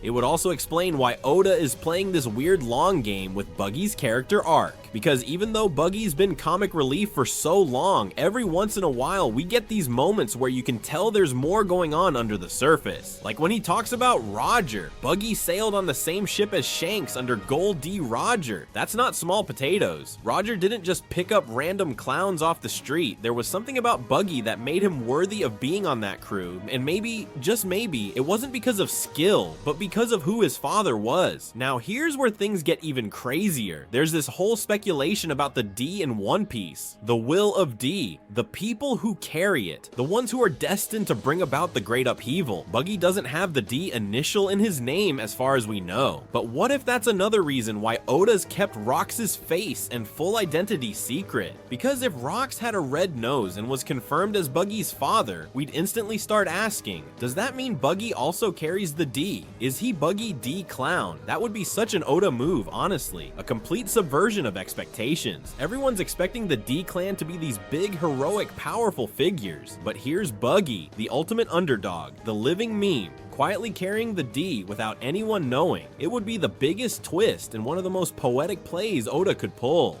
Plus, think about how Buggy's path mirrors so much of what we know about the Rox pirates. Rox was all about chaos. He wasn't interested in the Pirate King title like Roger. He wanted world domination, total control, but at the same time, his crew was a mess. All these huge egos forced to work together, barely held in line by Rox's leadership.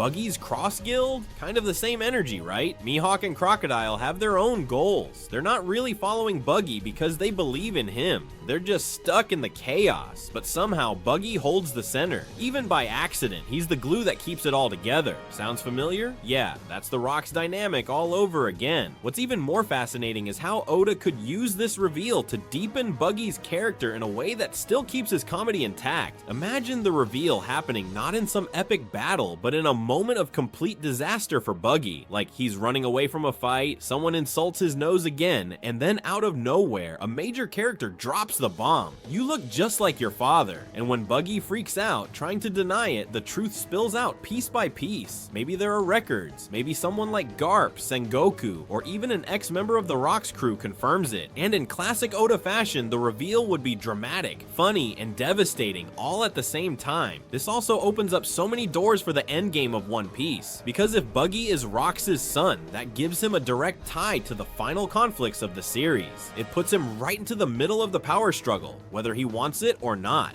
Suddenly the Marines, the world government, and even Blackbeard would have a reason to take him seriously. He wouldn't just be a clown anymore. He'd be the heir of the most dangerous pirate who ever lived, and the irony is that he'd probably be the last person who wants that responsibility. But if there's one thing One Piece loves, it's forcing characters to confront their destiny whether they're ready for it or not.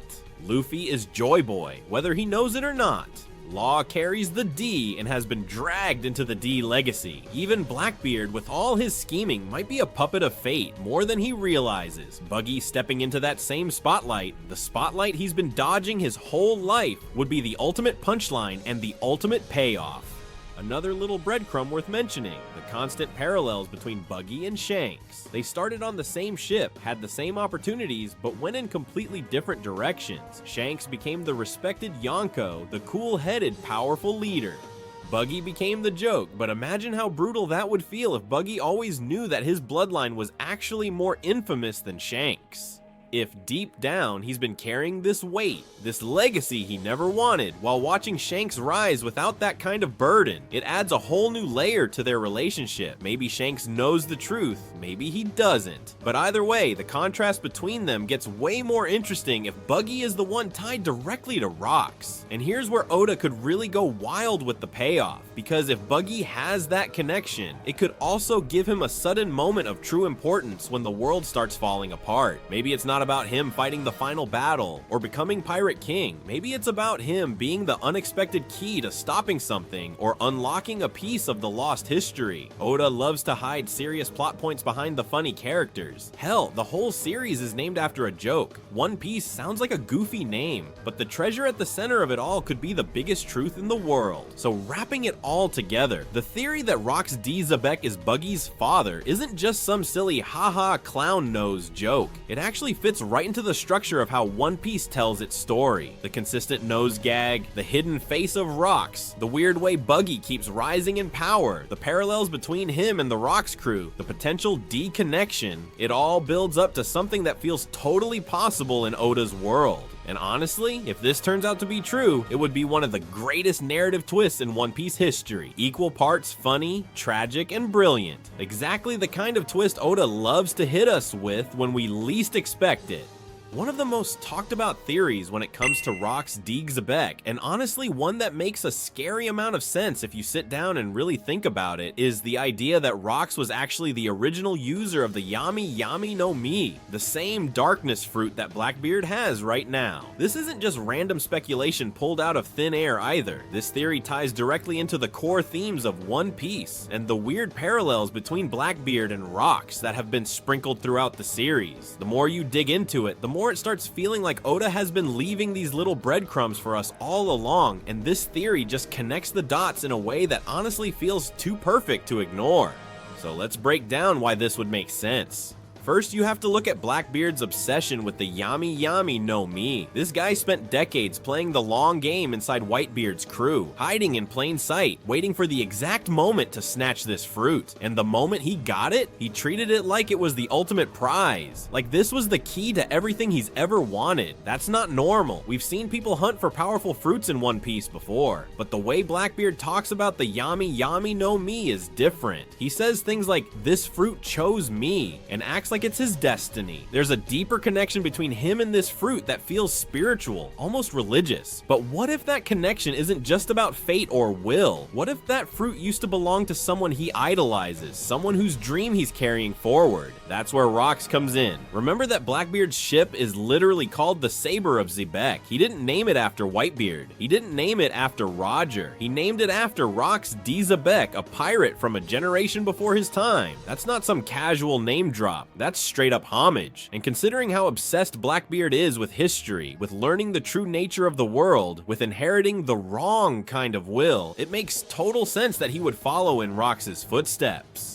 But here's the thing, if Rox was the original Yami Yami user, that would explain so much about both of their stories. The Yami Yami no Mi is not just any Logia, it's unique. Instead of giving you the usual elemental intangibility like fire, ice, or smoke, it makes you a black hole. You still take damage like a normal person, but in return, you can absorb and cancel out other devil fruit powers. That ability alone is a terrifying concept, but paired with the fact that Blackbeard also figured out how to hold two fruits at the same time, something that should be impossible, it all starts to feel like he's following a blueprint that Rox may have already discovered. Think about what we know about Rox. The dude was ambitious enough to want to rule the world, not just be the pirate king. He wasn't out there for the same reasons as Roger or Whitebeard. His goal wasn't freedom or glory or family. He wanted domination, control, the throne of the entire world. That's literally what the Yami Yami no Mi is all about at its core. The power to absorb, suppress, and dominate other abilities. Symbolically, it fits Rox like a glove. This is not a fruit for someone who wants to coexist with others. This is a fruit for someone who wants to take away the power of everyone around him and leave them powerless beneath his shadow.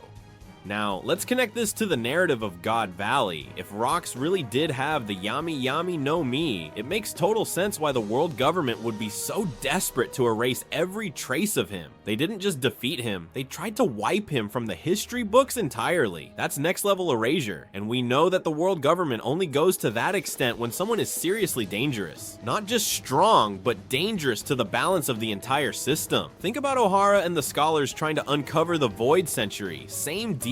When the government goes full blackout mode, it's because they're scared of what people might learn. If Rox had the Yami Yami no Mi, and if he was already learning about the true history of the world, maybe even chasing the secrets of the ancient weapons or the Void Century, that would explain why the government was so terrified of him. A guy with that kind of destructive power combined with forbidden knowledge. He's the ultimate threat to the world government, and if he was really looking to control or overthrow the celestial dragons, that darkness fruit would have been the perfect tool for it. There's also the creepy symbolism of the Yami Yami no Mi itself.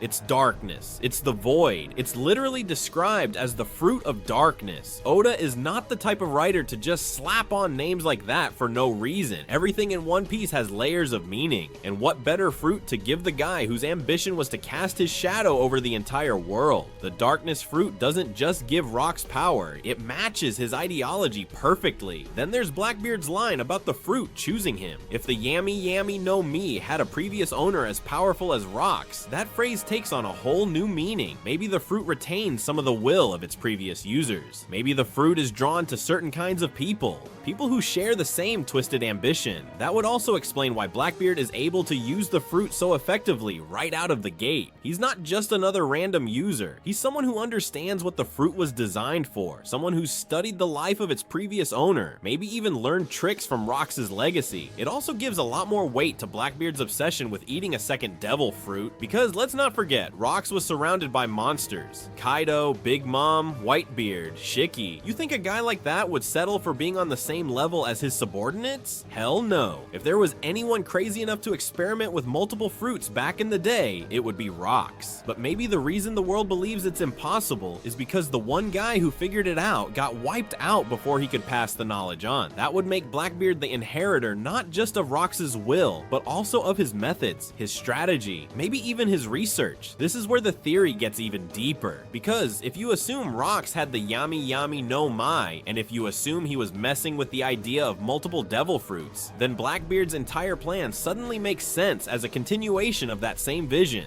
Blackbeard didn't just stumble into these ideas. He's following the same path, picking up where Rox left off, refining the plan with the benefit of more knowledge and less chaos. While Rox was a brute force leader, gathering powerful pirates and forcing them under one flag, Blackbeard is the sneaky, strategic version of that same dream. It's also worth considering the design of the Rock's Jolly Roger. That skull with the weird aura around it, people have pointed out how much it looks like it's surrounded by dark energy or shadows. That's not the usual skull and crossbones design. It feels intentional, like it's hinting at the darkness power that Rox might have wielded. If Oda wanted to leave a symbol of Rock's true power without outright saying it, the Jolly Roger design would be the perfect place to hide that clue. This theory also helps explain the obsession Blackbeard has with Hachinosu, the pirate island. That place used to be the base of operations for the Rock's pirates. Blackbeard didn't just take over a random island, he claimed the exact same spot where Rox built his empire. That's not coincidence. That's Blackbeard following in his footsteps deliberately. And if you think about it, why would Blackbeard care so much about Rox in the first place if there wasn't some direct link between them? Naming his ship after Rox, taking over Rox's old base, hunting the same devil fruit. It all points to Blackbeard seeing himself as Rox's successor. Not Whitebeard's, not Roger's, Rox's. But here's one of the most fascinating parts of the theory. It flips the whole idea of inherited will on its head.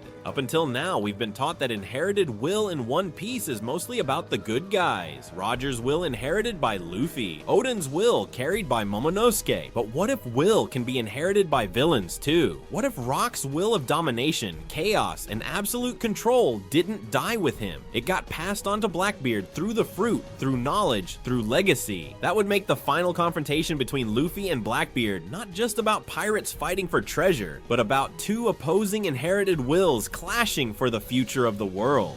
And that's what makes this theory so satisfying. It doesn't just explain why Blackbeard wanted the Yami Yami no Mi so badly. It connects it to the larger story of One Piece. It ties Blackbeard to the past in a way that gives him real weight as an antagonist, not just as some power-hungry pirate, but as the living embodiment of the chaos that Rox once tried to unleash. It also opens the door for some wild future flashbacks. Imagine finally getting the full God Valley backstory, and instead of just seeing Rox as some generic bad guy, we see him wielding the darkness, crushing his enemies, absorbing their powers, pushing the limits of devil fruit abilities. And then imagine the terror on Garp and Roger's faces, not just because of Rox's army, but because of the horror of the darkness itself.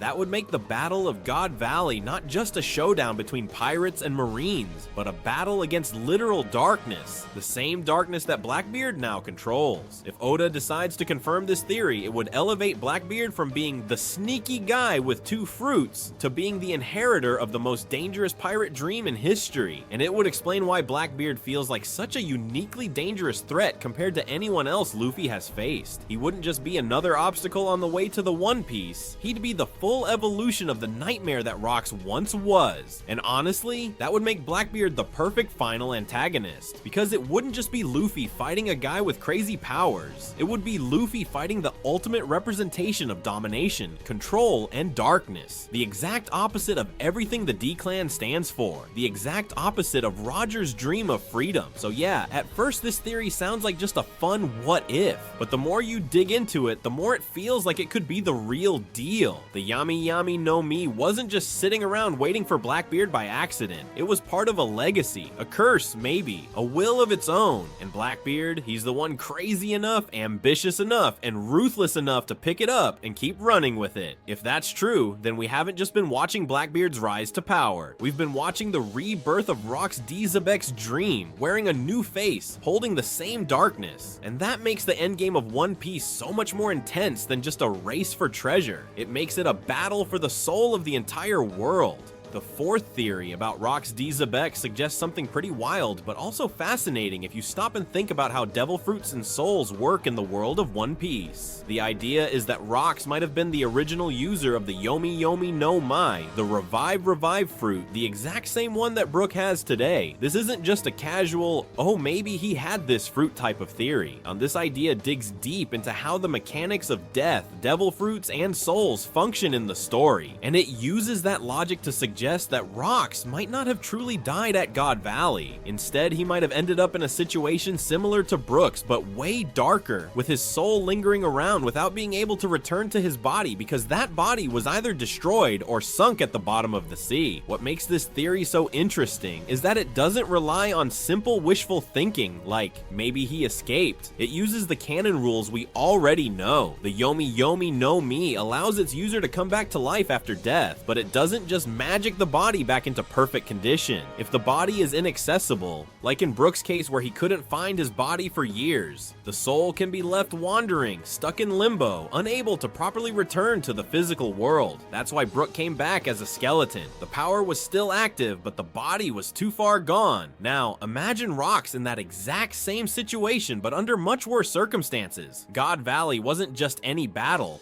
it was absolute chaos. We know the island supposedly disappeared or was destroyed completely. If Rocks' body was crushed, sunk, or otherwise obliterated during the fight, then even if the Yomi Yomi no Mi activated like it was supposed to, his soul wouldn't have been able to return. But just like Brook, that wouldn't have meant true death. It would have meant a wandering soul, a spirit stuck between life and death, with all that rage, ambition, and hatred festering for nearly 40 years.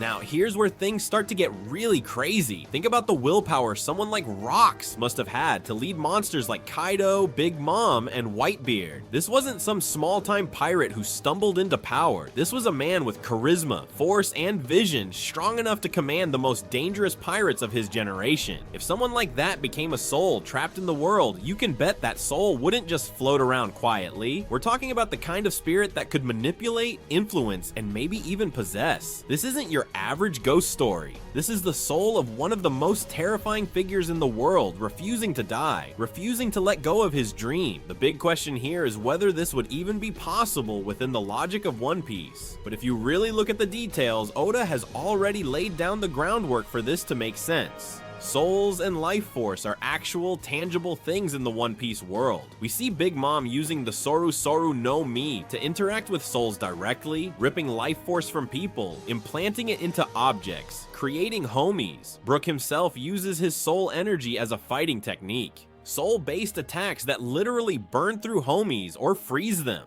The series treats souls as something real, something that can be manipulated or weaponized. If that's the case, then a soul as powerful as Rocks, backed by the abilities of the Yomi Yomi no Mi, could absolutely stick around long after his physical death. The fruit wouldn't just abandon him because the body was lost. The power would still be there, active in the soul itself. But without a vessel to return to, Rocks would be a spirit looking for another way to complete his plan. And this is where the theory connects directly to Blackbeard. There's been a ton of speculation about Blackbeard's weird body. Marco himself points out that Blackbeard's body isn't like a normal person's, which is how he can handle 2 devil fruits. But what if it's not just about biology? What if Blackbeard's body is capable of housing more than one soul? What if that strange body is exactly what allowed Rocks' lingering spirit to anchor itself to Blackbeard, either by choice or because Blackbeard himself sought out that connection? This isn't saying that Rocks is fully in control of Blackbeard, like a puppet master, but imagine Blackbeard growing up filled with resentment and hate, being the perfect target for a vengeful spirit like Rocks. A little whisper in his mind here and there, some dreams, maybe even visions of the world Rocks wanted to create. Over time, those ideas take root. Blackbeard thinks they're his own ambitions, but really, they're a blend of his desires and Rocks' unresolved will. And if Rocks' soul really is inside him, even partially, that could explain how Blackbeard knew so much about the old era and the strategies that no one else seemed to have. But what about the Yomi Yomi no Mi itself? How could Brook have it now if Rocks had it back then? That's actually one of the most clever parts of this theory. The Yomi Yomi no Mi doesn't activate until the user dies. That's the whole point. The revival only happens post-death. So when Brook died, his soul left his body and started looking for it again, but the fruit's ability kicked in at the moment of death. If Rocks died at God Valley and his soul couldn't return because the body was destroyed, the same mechanism could have caused the fruit to reincarnate somewhere else. The fruit could be reborn while the original soul is still lingering, and the fact that Brook's body was lost at sea, just like Rox's might have been, makes their situations eerily similar. But even if the fruit was reborn, the power that Rox had already claimed as part of his soul wouldn't necessarily vanish. His soul could still retain some connection to the power, even if the fruit moved on to someone else. This might explain why the Yomi Yomi no Mi seems to have so much more potential than what Brook has shown us so far. Brook uses it mainly for his second life and a few soul-based attacks, but what if the fruit's true abilities are way deeper than that? What if, in the hands of someone like Rox, the fruit could do more? Like manipulating other souls, binding spirits, or even forcing possession. This could also explain why the Marines and the world government were so desperate to erase every trace of Rox in God Valley. It wasn't just about beating him in a fight, it was about making sure he couldn't come back. But maybe they failed, maybe they destroyed the island, killed the man, but underestimated the power of his fruit and the strength of his will. And now, 40 years later, Rox's ghost might be back in play without anyone realizing it, hidden inside the body of the man who seems most dedicated to picking up where Rox left off. Blackbeard's dream isn't to be Pirate King like Luffy or Roger, it's to rule the world, to dominate, to control. That's not a coincidence. That's exactly the dream Rox had. So whether Blackbeard knows it or not, whether Rox is consciously influencing him or just leaking his will into him through shared ambition, the result is the same. The nightmare of Rox Detsebek might not have died at God Valley. It might have just gone underground, waiting for the right vessel to carry on the plan. The scariest part of this theory is that if it's true, Blackbeard himself might not even realize how much of his own will is actually his. Imagine the horror of discovering that the goals you thought were your own have been shaped by a ghost whispering in your mind since childhood. Imagine realizing that your success, your strategies, your hunger for chaos and domination all came from the spirit of the man the world thought was dead and buried. That would add a whole other level of tragedy and horror to Blackbeard's character, turning him from just a villain into something way more complicated, a guy who might be as much victim as monster. It also would set up a chilling possibility for the final showdown in One Piece. What if defeating Blackbeard isn't just about beating him physically? What if Luffy and the others have to deal with the lingering soul of Rox itself? Maybe the final battle isn't just a clash of fists and haki, but also a fight to finally put down the will of a dead man who refused to die properly. Maybe that's what makes Blackbeard so much harder to kill than anyone else, because killing him isn't enough if the real threat is the thing hiding inside him. And if Oda wants to go really dark with it, he could even show that the reason Blackbeard has two devil fruits is because of this dual soul situation. Maybe it's not just biology, maybe Blackbeard can handle two fruits, because technically there are two entities living inside that body, each one tied to a different fruit, his own soul and Rox's ghost. That would explain why nobody else can pull off what Blackbeard does, because nobody else is carrying around the soul of one of the most dangerous pirates to ever live. This also ties into the larger themes of One Piece about inherited will. We always talk about the will of D as this noble thing, this symbol of freedom and rebellion against oppression. But what if inherited will works both ways? What if evil, domination, and control can be inherited too? Rox's will might be the dark mirror of the will of D,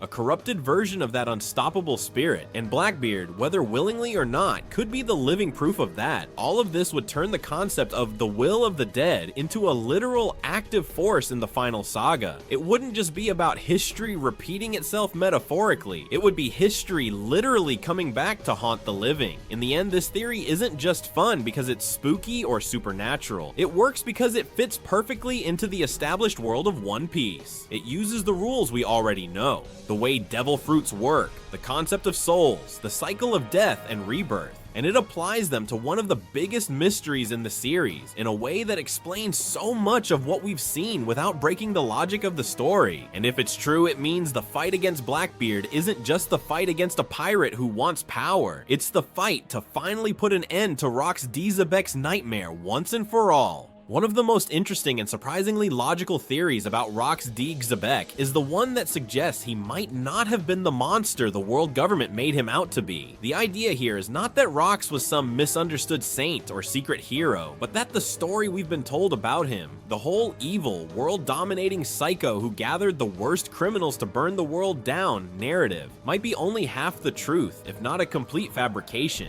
What if Rox wasn't simply chasing power for power's sake? What if his real real motivation was to destroy the Celestial Dragons and the world government because he saw them for what they truly are, a corrupt, oppressive system built on the suffering of innocent people. This theory flips the entire view of Rox on its head. Instead of seeing him as the ultimate pirate villain, the theory suggests he might have actually been one of the earliest revolutionaries. Someone whose fight was against the ruling elite, the Celestial Dragons, and their twisted control over the world. But because history is written by the victors, what we know about Rox is likely what the world government wanted everyone to believe. After all, if you're the ones pulling the strings, it's a lot easier to justify wiping someone out if you convince the world they're pure evil. This idea makes way too much sense when you start looking at the context of the God Valley incident itself. God Valley wasn't just some random battlefield, it was a place where the Celestial Dragons were holding one of their infamous human hunts, those disgusting games where they literally hunt people like animals for sport.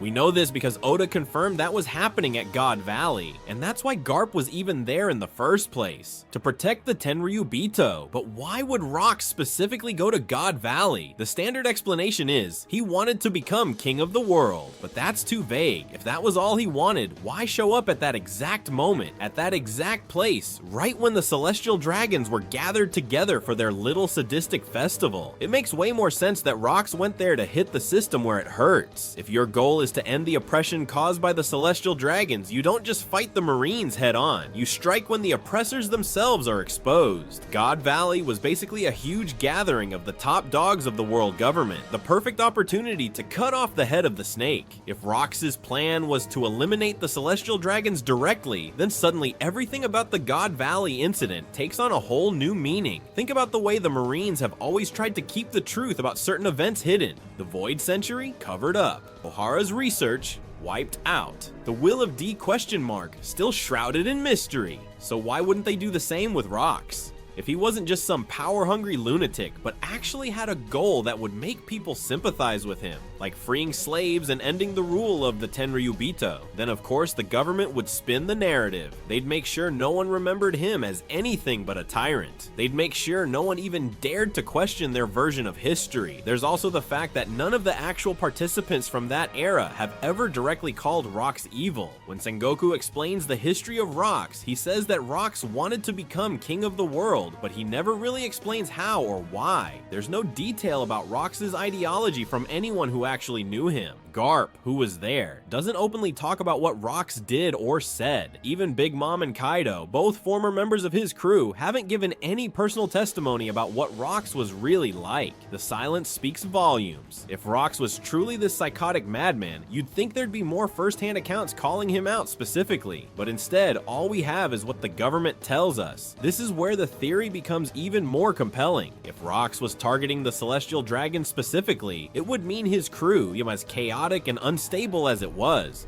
more like an army of convenience. Maybe he wasn't best friends with Kaido, Big Mom, or Whitebeard. Maybe he simply gathered the strongest people he could find to break through the government's defenses and reach his real targets. If that's the case, then his crew was never about friendship or loyalty, which explains why they scattered so easily after his fall. They weren't united by ideals. They were united by a temporary goal, and once that goal was crushed, they had no reason to stick together. Now, here's where the theory starts to tie into the bigger themes of One Piece. If you look at what Dragon and the Revolutionary Army are doing right now, their mission is pretty much the same idea. Take down the Celestial Dragons, free the world from their control, expose the corruption of the world government. But Dragon's approach is slow, strategic, building alliances and resistance movements over time. Rox's approach. If this theory is true, Rox was the guy who tried to do it by brute force, by going straight for the heart of the problem all at once. The thing is, even if Rox had good intentions, his methods were probably violent as hell, and that's where this theory doesn't try to paint him as a perfect hero. Rox might have been ruthless, reckless, willing to do horrible things to achieve his goals, but the core of this idea is that his target wasn't the innocent people of the world. It was the rulers who enslaved and destroyed those people's lives. The victims of Rox's violence weren't the common folk, they were the elites who made the world into the nightmare that Luffy and the other D-Clan members are fighting against today.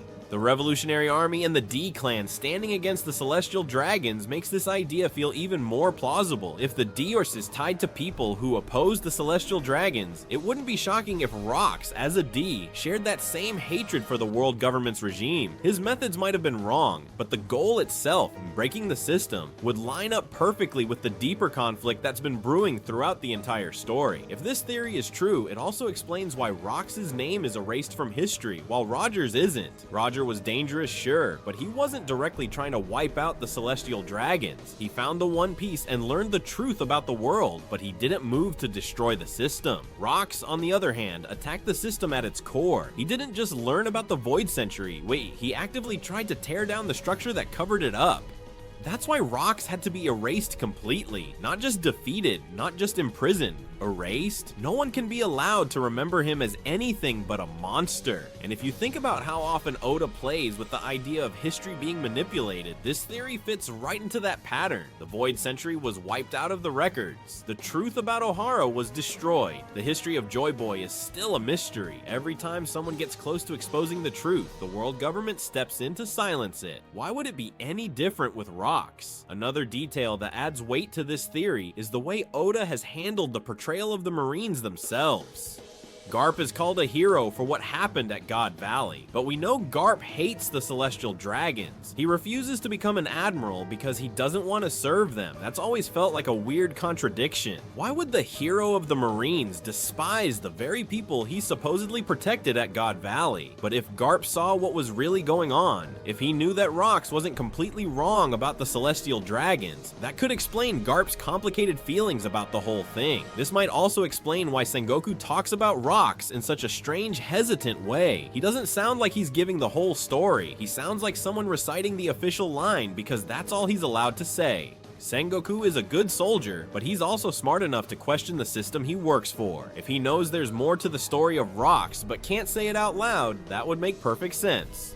In the bigger picture, this theory makes Rox into a tragic figure. Not a pure hero, but someone whose fight against oppression was twisted into a story of villainy by the very people he tried to overthrow. And it fits so well with the overall theme of One Piece. The fight against oppression, the search for freedom, the clash between the rulers and the ruled. If Oda decides to reveal this twist, it would reshape how we understand the history of the One Piece world. It would turn Rox from a background villain into one of the key players in the story's central conflict. And it would show just how far the world government is willing to go to hide the truth. It would also give a lot more emotional weight to the final war that's coming, because if the truth about Rox comes out, if the world learns that he wasn't the monster they were told he was, it could ignite a whole new wave of rebellion. The people who are already starting to question the world government, like the people of Dressrosa, Wano, and other oppressed nations, would have even more reason to rise up. Rox could become a symbol, even in death, of what happens when you stand up to the people in power. In the end, this theory doesn't make Rox a saint. It doesn't excuse the blood on his hands, but it suggests that maybe, just maybe, the history we've been told isn't the full story. And if that's true, then the fight Luffy and his crew are caught up in now is just the latest chapter in a struggle that started long before they were born. A struggle that Rox might have been the first to fight, even if the world remembers him as a villain.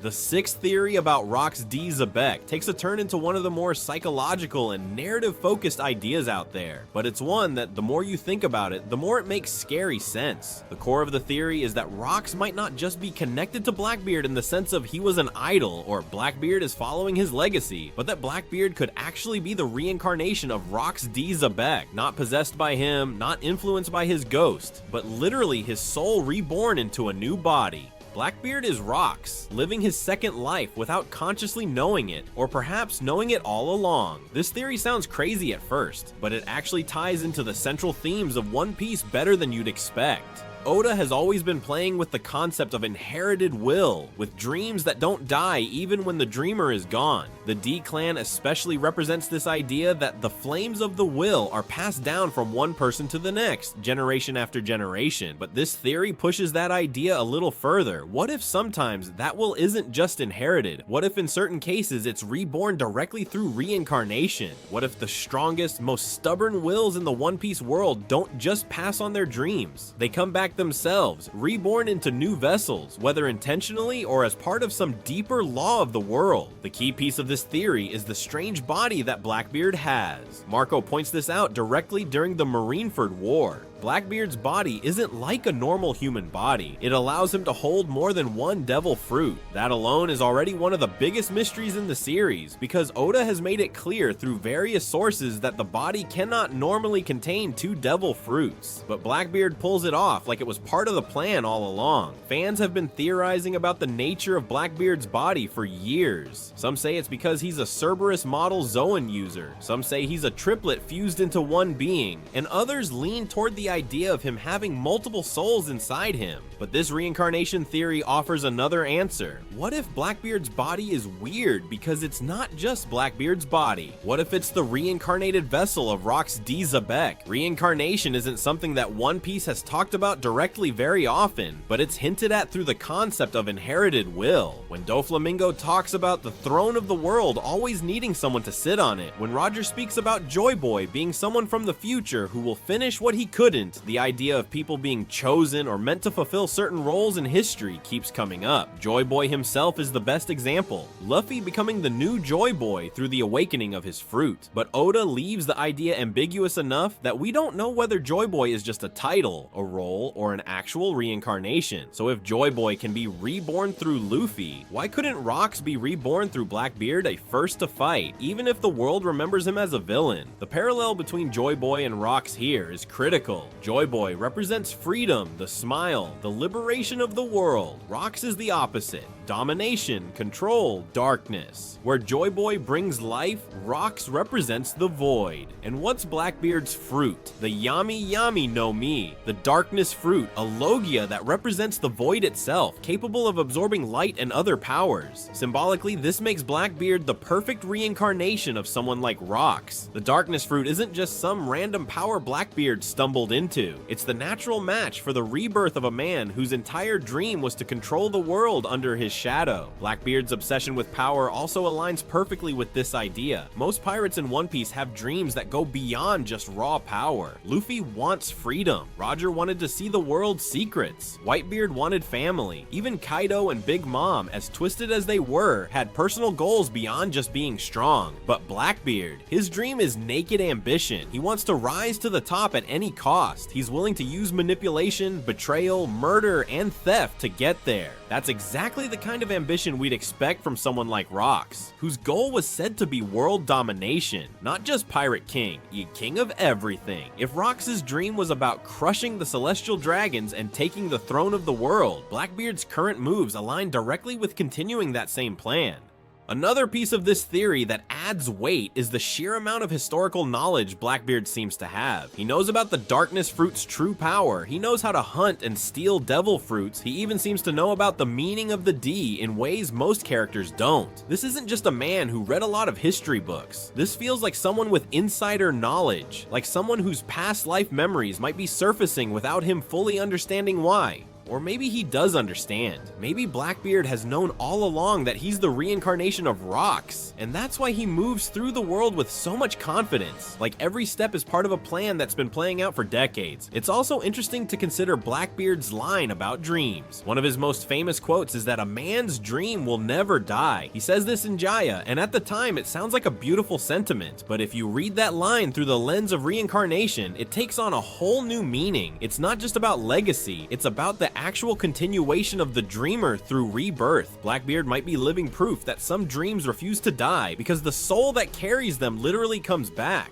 Now you might be wondering, how would reincarnation even work in the world of One Piece? There isn't a traditional reincarnation system explained in the series. No samsara, no wheel of life like in other anime. But there are a few key pieces of lore that suggest Oda might be leaving the door open for something like this. First, we know that devil fruits themselves carry some kind of essence or spirit. When a devil fruit user dies, the fruit's power reincarnates into another fruit nearby. So devil fruit powers already reincarnate. That's canon. If devil fruits can do it, why not souls? Especially powerful ones? Second, the idea of Haki is all about willpower, armament, judgment, observation, and especially Conqueror's Haki, the power to impose your will on others and on the world itself. Conqueror's Haki is often described as the power of kings, the ability to dominate not just physically, but spiritually. What if someone with a will strong enough to use Conqueror's Haki could leave an imprint so deep on the world that even death couldn't erase it? What if that will finds a way back into the world through reincarnation? Rox D. Zebek, with his monstrous ambition and Conqueror's Haki, could easily be the kind of person whose will is too stubborn to die. If this theory is true, it also explains why Blackbeard feels so fundamentally different from the other villains in the series. Doflamingo, Crocodile, Kaido, Big Mom, they all feel like products of their environment, shaped by tragedy or greed. But Blackbeard moves like someone who was born for this role, someone whose hatred and ambition are older than his own life. He doesn't just want to win, he wants to destroy the old order completely and rebuild it in his image. That's not the goal of a man who just happens to be ambitious. That's the goal of someone carrying forward a dream from the past. The symbolic connection between Blackbeard and Rox also makes sense visually and thematically. Rox Jolly Roger, from the little we've seen, resembles a dark and ominous design. Very fitting for someone tied to the theme of darkness. Blackbeard's own ship is named the Saber of Zebek. That's not subtle. You don't name your ship after a pirate from 40 years ago unless that pirate means something deeply personal to you. Most people name ships after personal symbols, people they admire, or dreams they're chasing. Blackbeard naming his ship after Rox feels almost like a declaration of identity.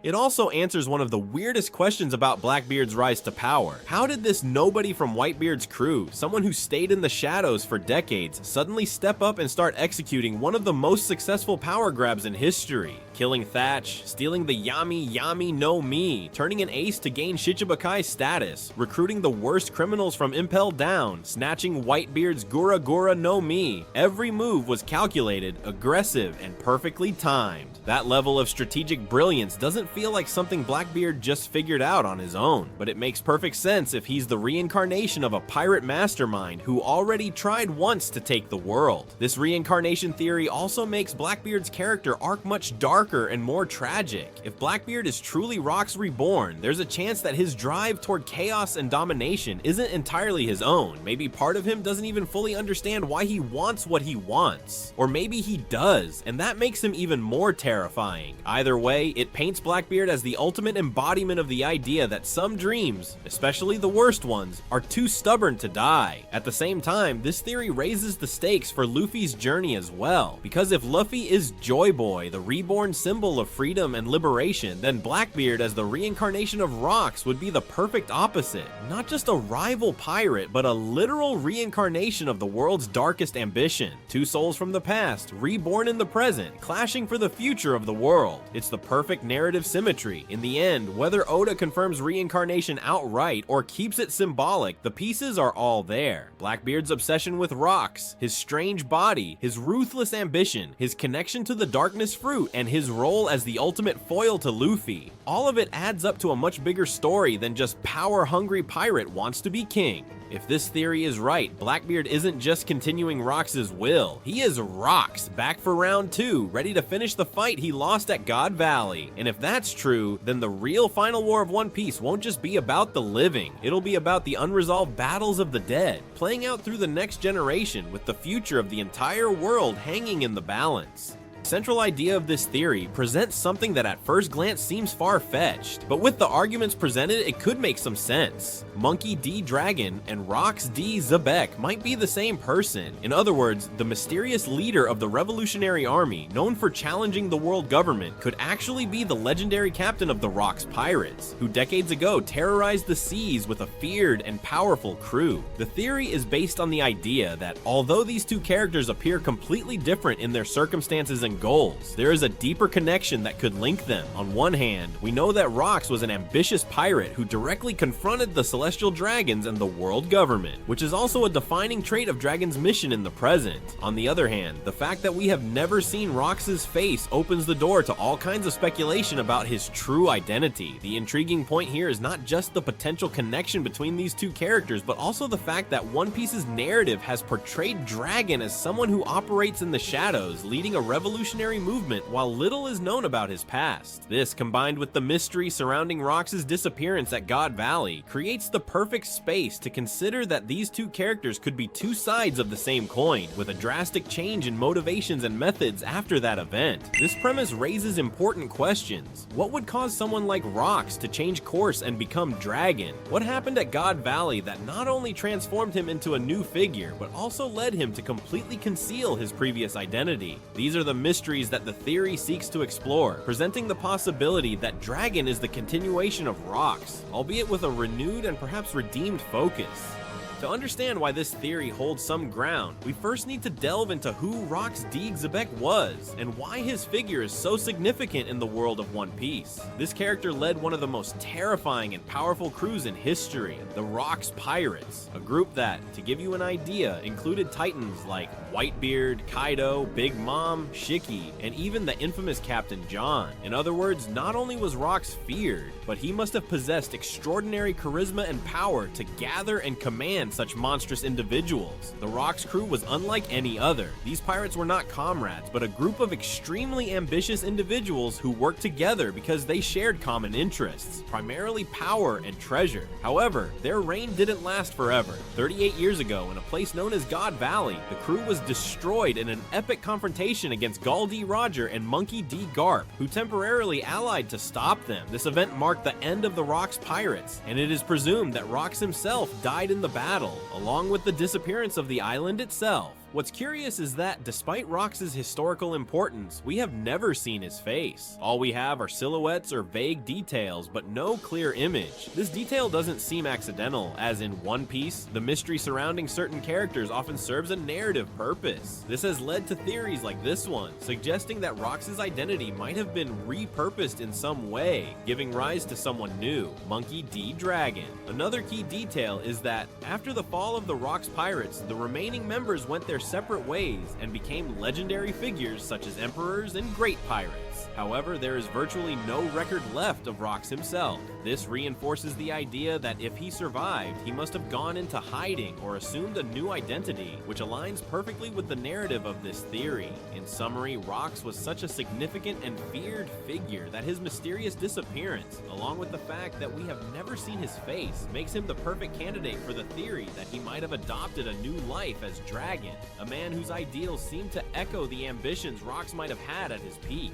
The theory doesn't stop at merely proposing the idea. It also attempts to justify how it could be possible for Rox and Dragon to be the same person. One of the key points it addresses is the age difference between the two characters, which initially seems problematic. Currently, it is known that Dragon is 55 years old, while the fall of the Rox Pirates occurred 38 years ago. This would mean Rox was 17 years old at the time, something that doesn't align with the idea of him leading such a powerful group of pirates at such a young age. To resolve this issue, the theory turns to Jewelry Bonnie's devil fruit, which allows her to alter a person's age. According to this hypothesis, during the battle at God Valley, Rox didn't die as believed. Instead, his age was reverted to 17 years old thanks to Bonnie's fruit, enabling him to disappear from the world government's radar. This would also explain why there is so little trace of his existence. If he was believed to be dead and physically unrecognizable, there would be no reason to continue searching for him. Another point that supports this idea is that Bonnie isn't the only user of a devil fruit with permanent age-related effects. Shinobu, for instance, has a fruit that can age objects and people irreversibly, leaving open the possibility that Rox's rejuvenation might also have been permanent. This would have given him the chance to start a new life under a different identity, that of Monkey D. Dragon. The theory also doesn't ignore the change in ideals. Rox was seen as ambitious, but his true motivations have not been revealed. The hypothesis suggests that his goals weren't as selfish as they seemed, and that he might have had intentions similar to Dragon's, overthrowing the world government and liberating the oppressed. The fall of his crew could have been the catalyst for reevaluating his approach, abandoning the pirate path to lead a global revolution under a new banner. In this context, Bonnie's devil fruit would not only explain the age discrepancy, but also serve as the starting point for Rox to transform into Dragon, the revolutionary we know today.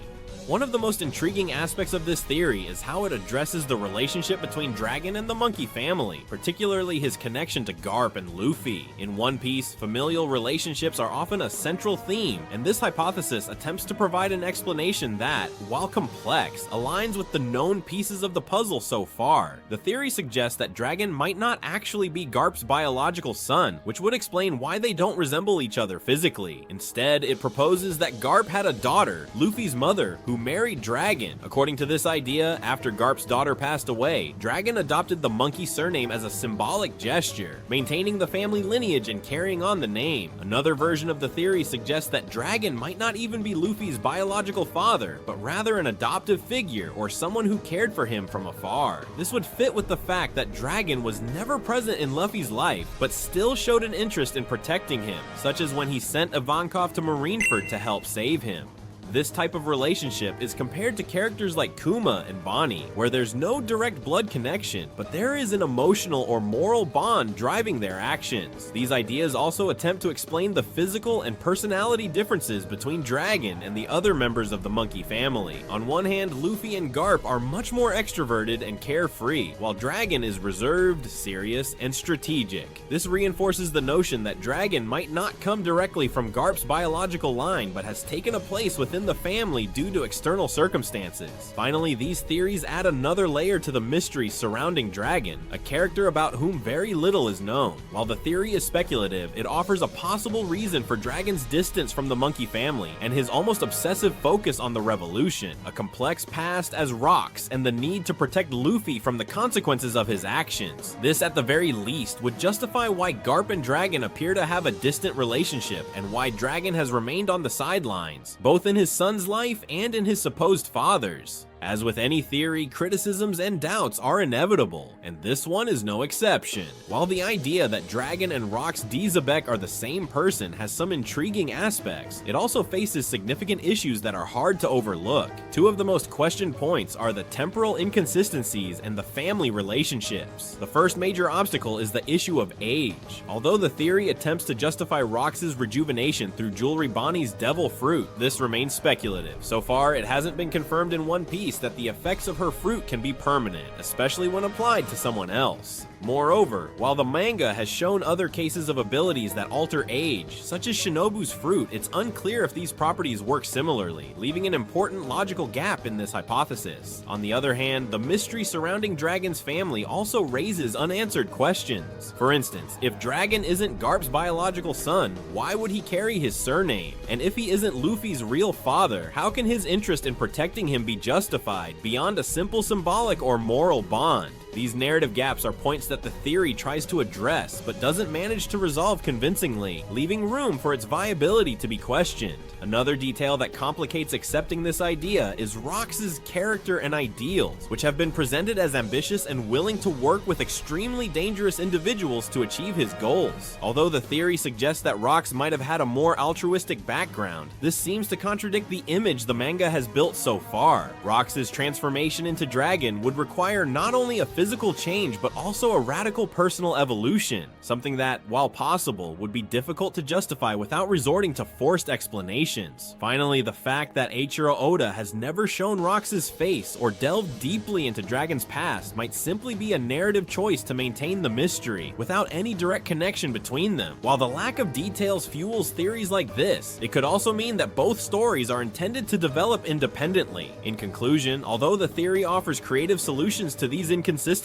many of them feel too speculative and rely on assumptions that haven't been confirmed in the story. This doesn't completely invalidate the theory, but it does cast doubt on its viability within the One Piece canon. Honestly, this theory feels like a bit of a roller coaster to me. When I first heard it, I thought, wait, could this actually happen? The idea that Dragon and Rox might be the same person is definitely intriguing and even exciting, but I can't help but notice some issues that make me doubt it's something Oda would really do. On one hand, I can't deny that connecting two such mysterious characters has its appeal, thinking that someone like Rox, who led such a feared group of pirates, could have completely changed his life and become the revolutionary dragon is the kind of plot twist that would break the internet. Plus, the fact that we've never seen Rox's face and that Dragon's backstory is so unexplored makes the pieces seem to fit, at least on a surface level. It's one of those moments where you think, maybe there's something there. However, being realistic, I feel like there are too many things that don't quite add up. For example, the idea of rejuvenation with Bonnie's fruit feels a bit too forced. Sure, in the world of One Piece, anything is possible, but it's hard for me to imagine Oda using something so specific to justify this connection. And if rocks really did have ideals so similar to dragons, why would he have associated with such ruthless pirates like Big Mom or Kaido? That part always leaves me scratching my head. Then there's the family aspect. To me, one of the most important elements in One Piece is how relationships between characters are handled, especially family bonds. If Dragon isn't really Garp's son, or if his connection to Luffy is more symbolic than biological, wouldn't that have been hinted at more clearly by now? I'm not saying it's impossible, but it feels like a big departure from what the manga has shown us so far. Despite all this, I have to admit I love the idea of Oda surprising us with something like this. I can already imagine the uproar in the community if it turns out that Dragon and Rocks are the same person. It would be insane. Even though I personally don't think it's something that will happen, I wouldn't mind at all if Oda decided to include this twist, as long as it's done in a way that doesn't feel forced or like a cheap plot device. In conclusion, I think this theory is more of a fun exercise for fans than something that's actually going to happen in the story. But hey, with Oda, you never know. For now, I'm choosing to stay skeptical but open to being surprised. Who knows? Maybe we're closer to a giant revelation than we think. Look, to be honest, after going through the entire theory, I'm torn. On one hand, I can't deny that it has some interesting points, but on the other, it feels like there are way too many loose ends. Now, if we're talking about the actual likelihood of this happening in One Piece, I'd say it's pretty low. But then again, we're talking about Eiichiro Oda, and he's capable of surprising us in ways no one expects. The first thing that comes to mind is that, for this theory to work, Oda would have to weave everything together with surgical precision. Connecting Rocks and Dragon as the same person would mean rewriting a significant part of One Piece's history, not just the events at God Valley, but also how the characters have been portrayed up until now. Honestly, I'm not sure if it'd be worth complicating things that much when the story is already rich and compelling on its own.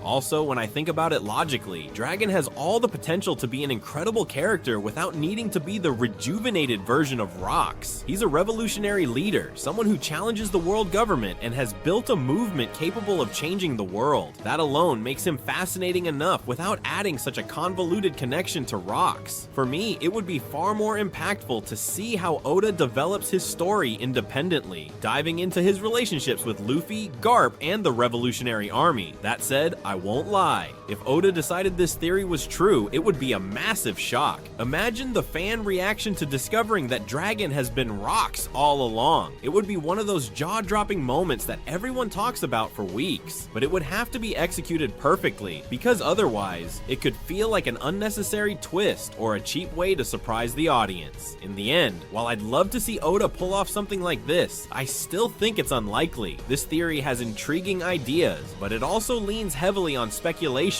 and tying together loose ends that maybe don't need to be tied. Personally, I'd rather enjoy the mystery surrounding Dragon and Rocks as separate characters, but hey, if this turns out to be true, I'm not going to complain. On the contrary, I'll be there enjoying the chaos this would cause in the community. Who knows what else Oda has up his sleeve? And that's it for the 7 theories about the character Rocks D. Zebek in One Piece. Which one was your favorite? Which one do you believe the most? Let me know down in the comments. And remember, if you enjoyed the video, you can hit the like button and subscribe to the channel to help me reach 5,000 subscribers and make my dream come true. Big hugs, and I'll see you in the next video.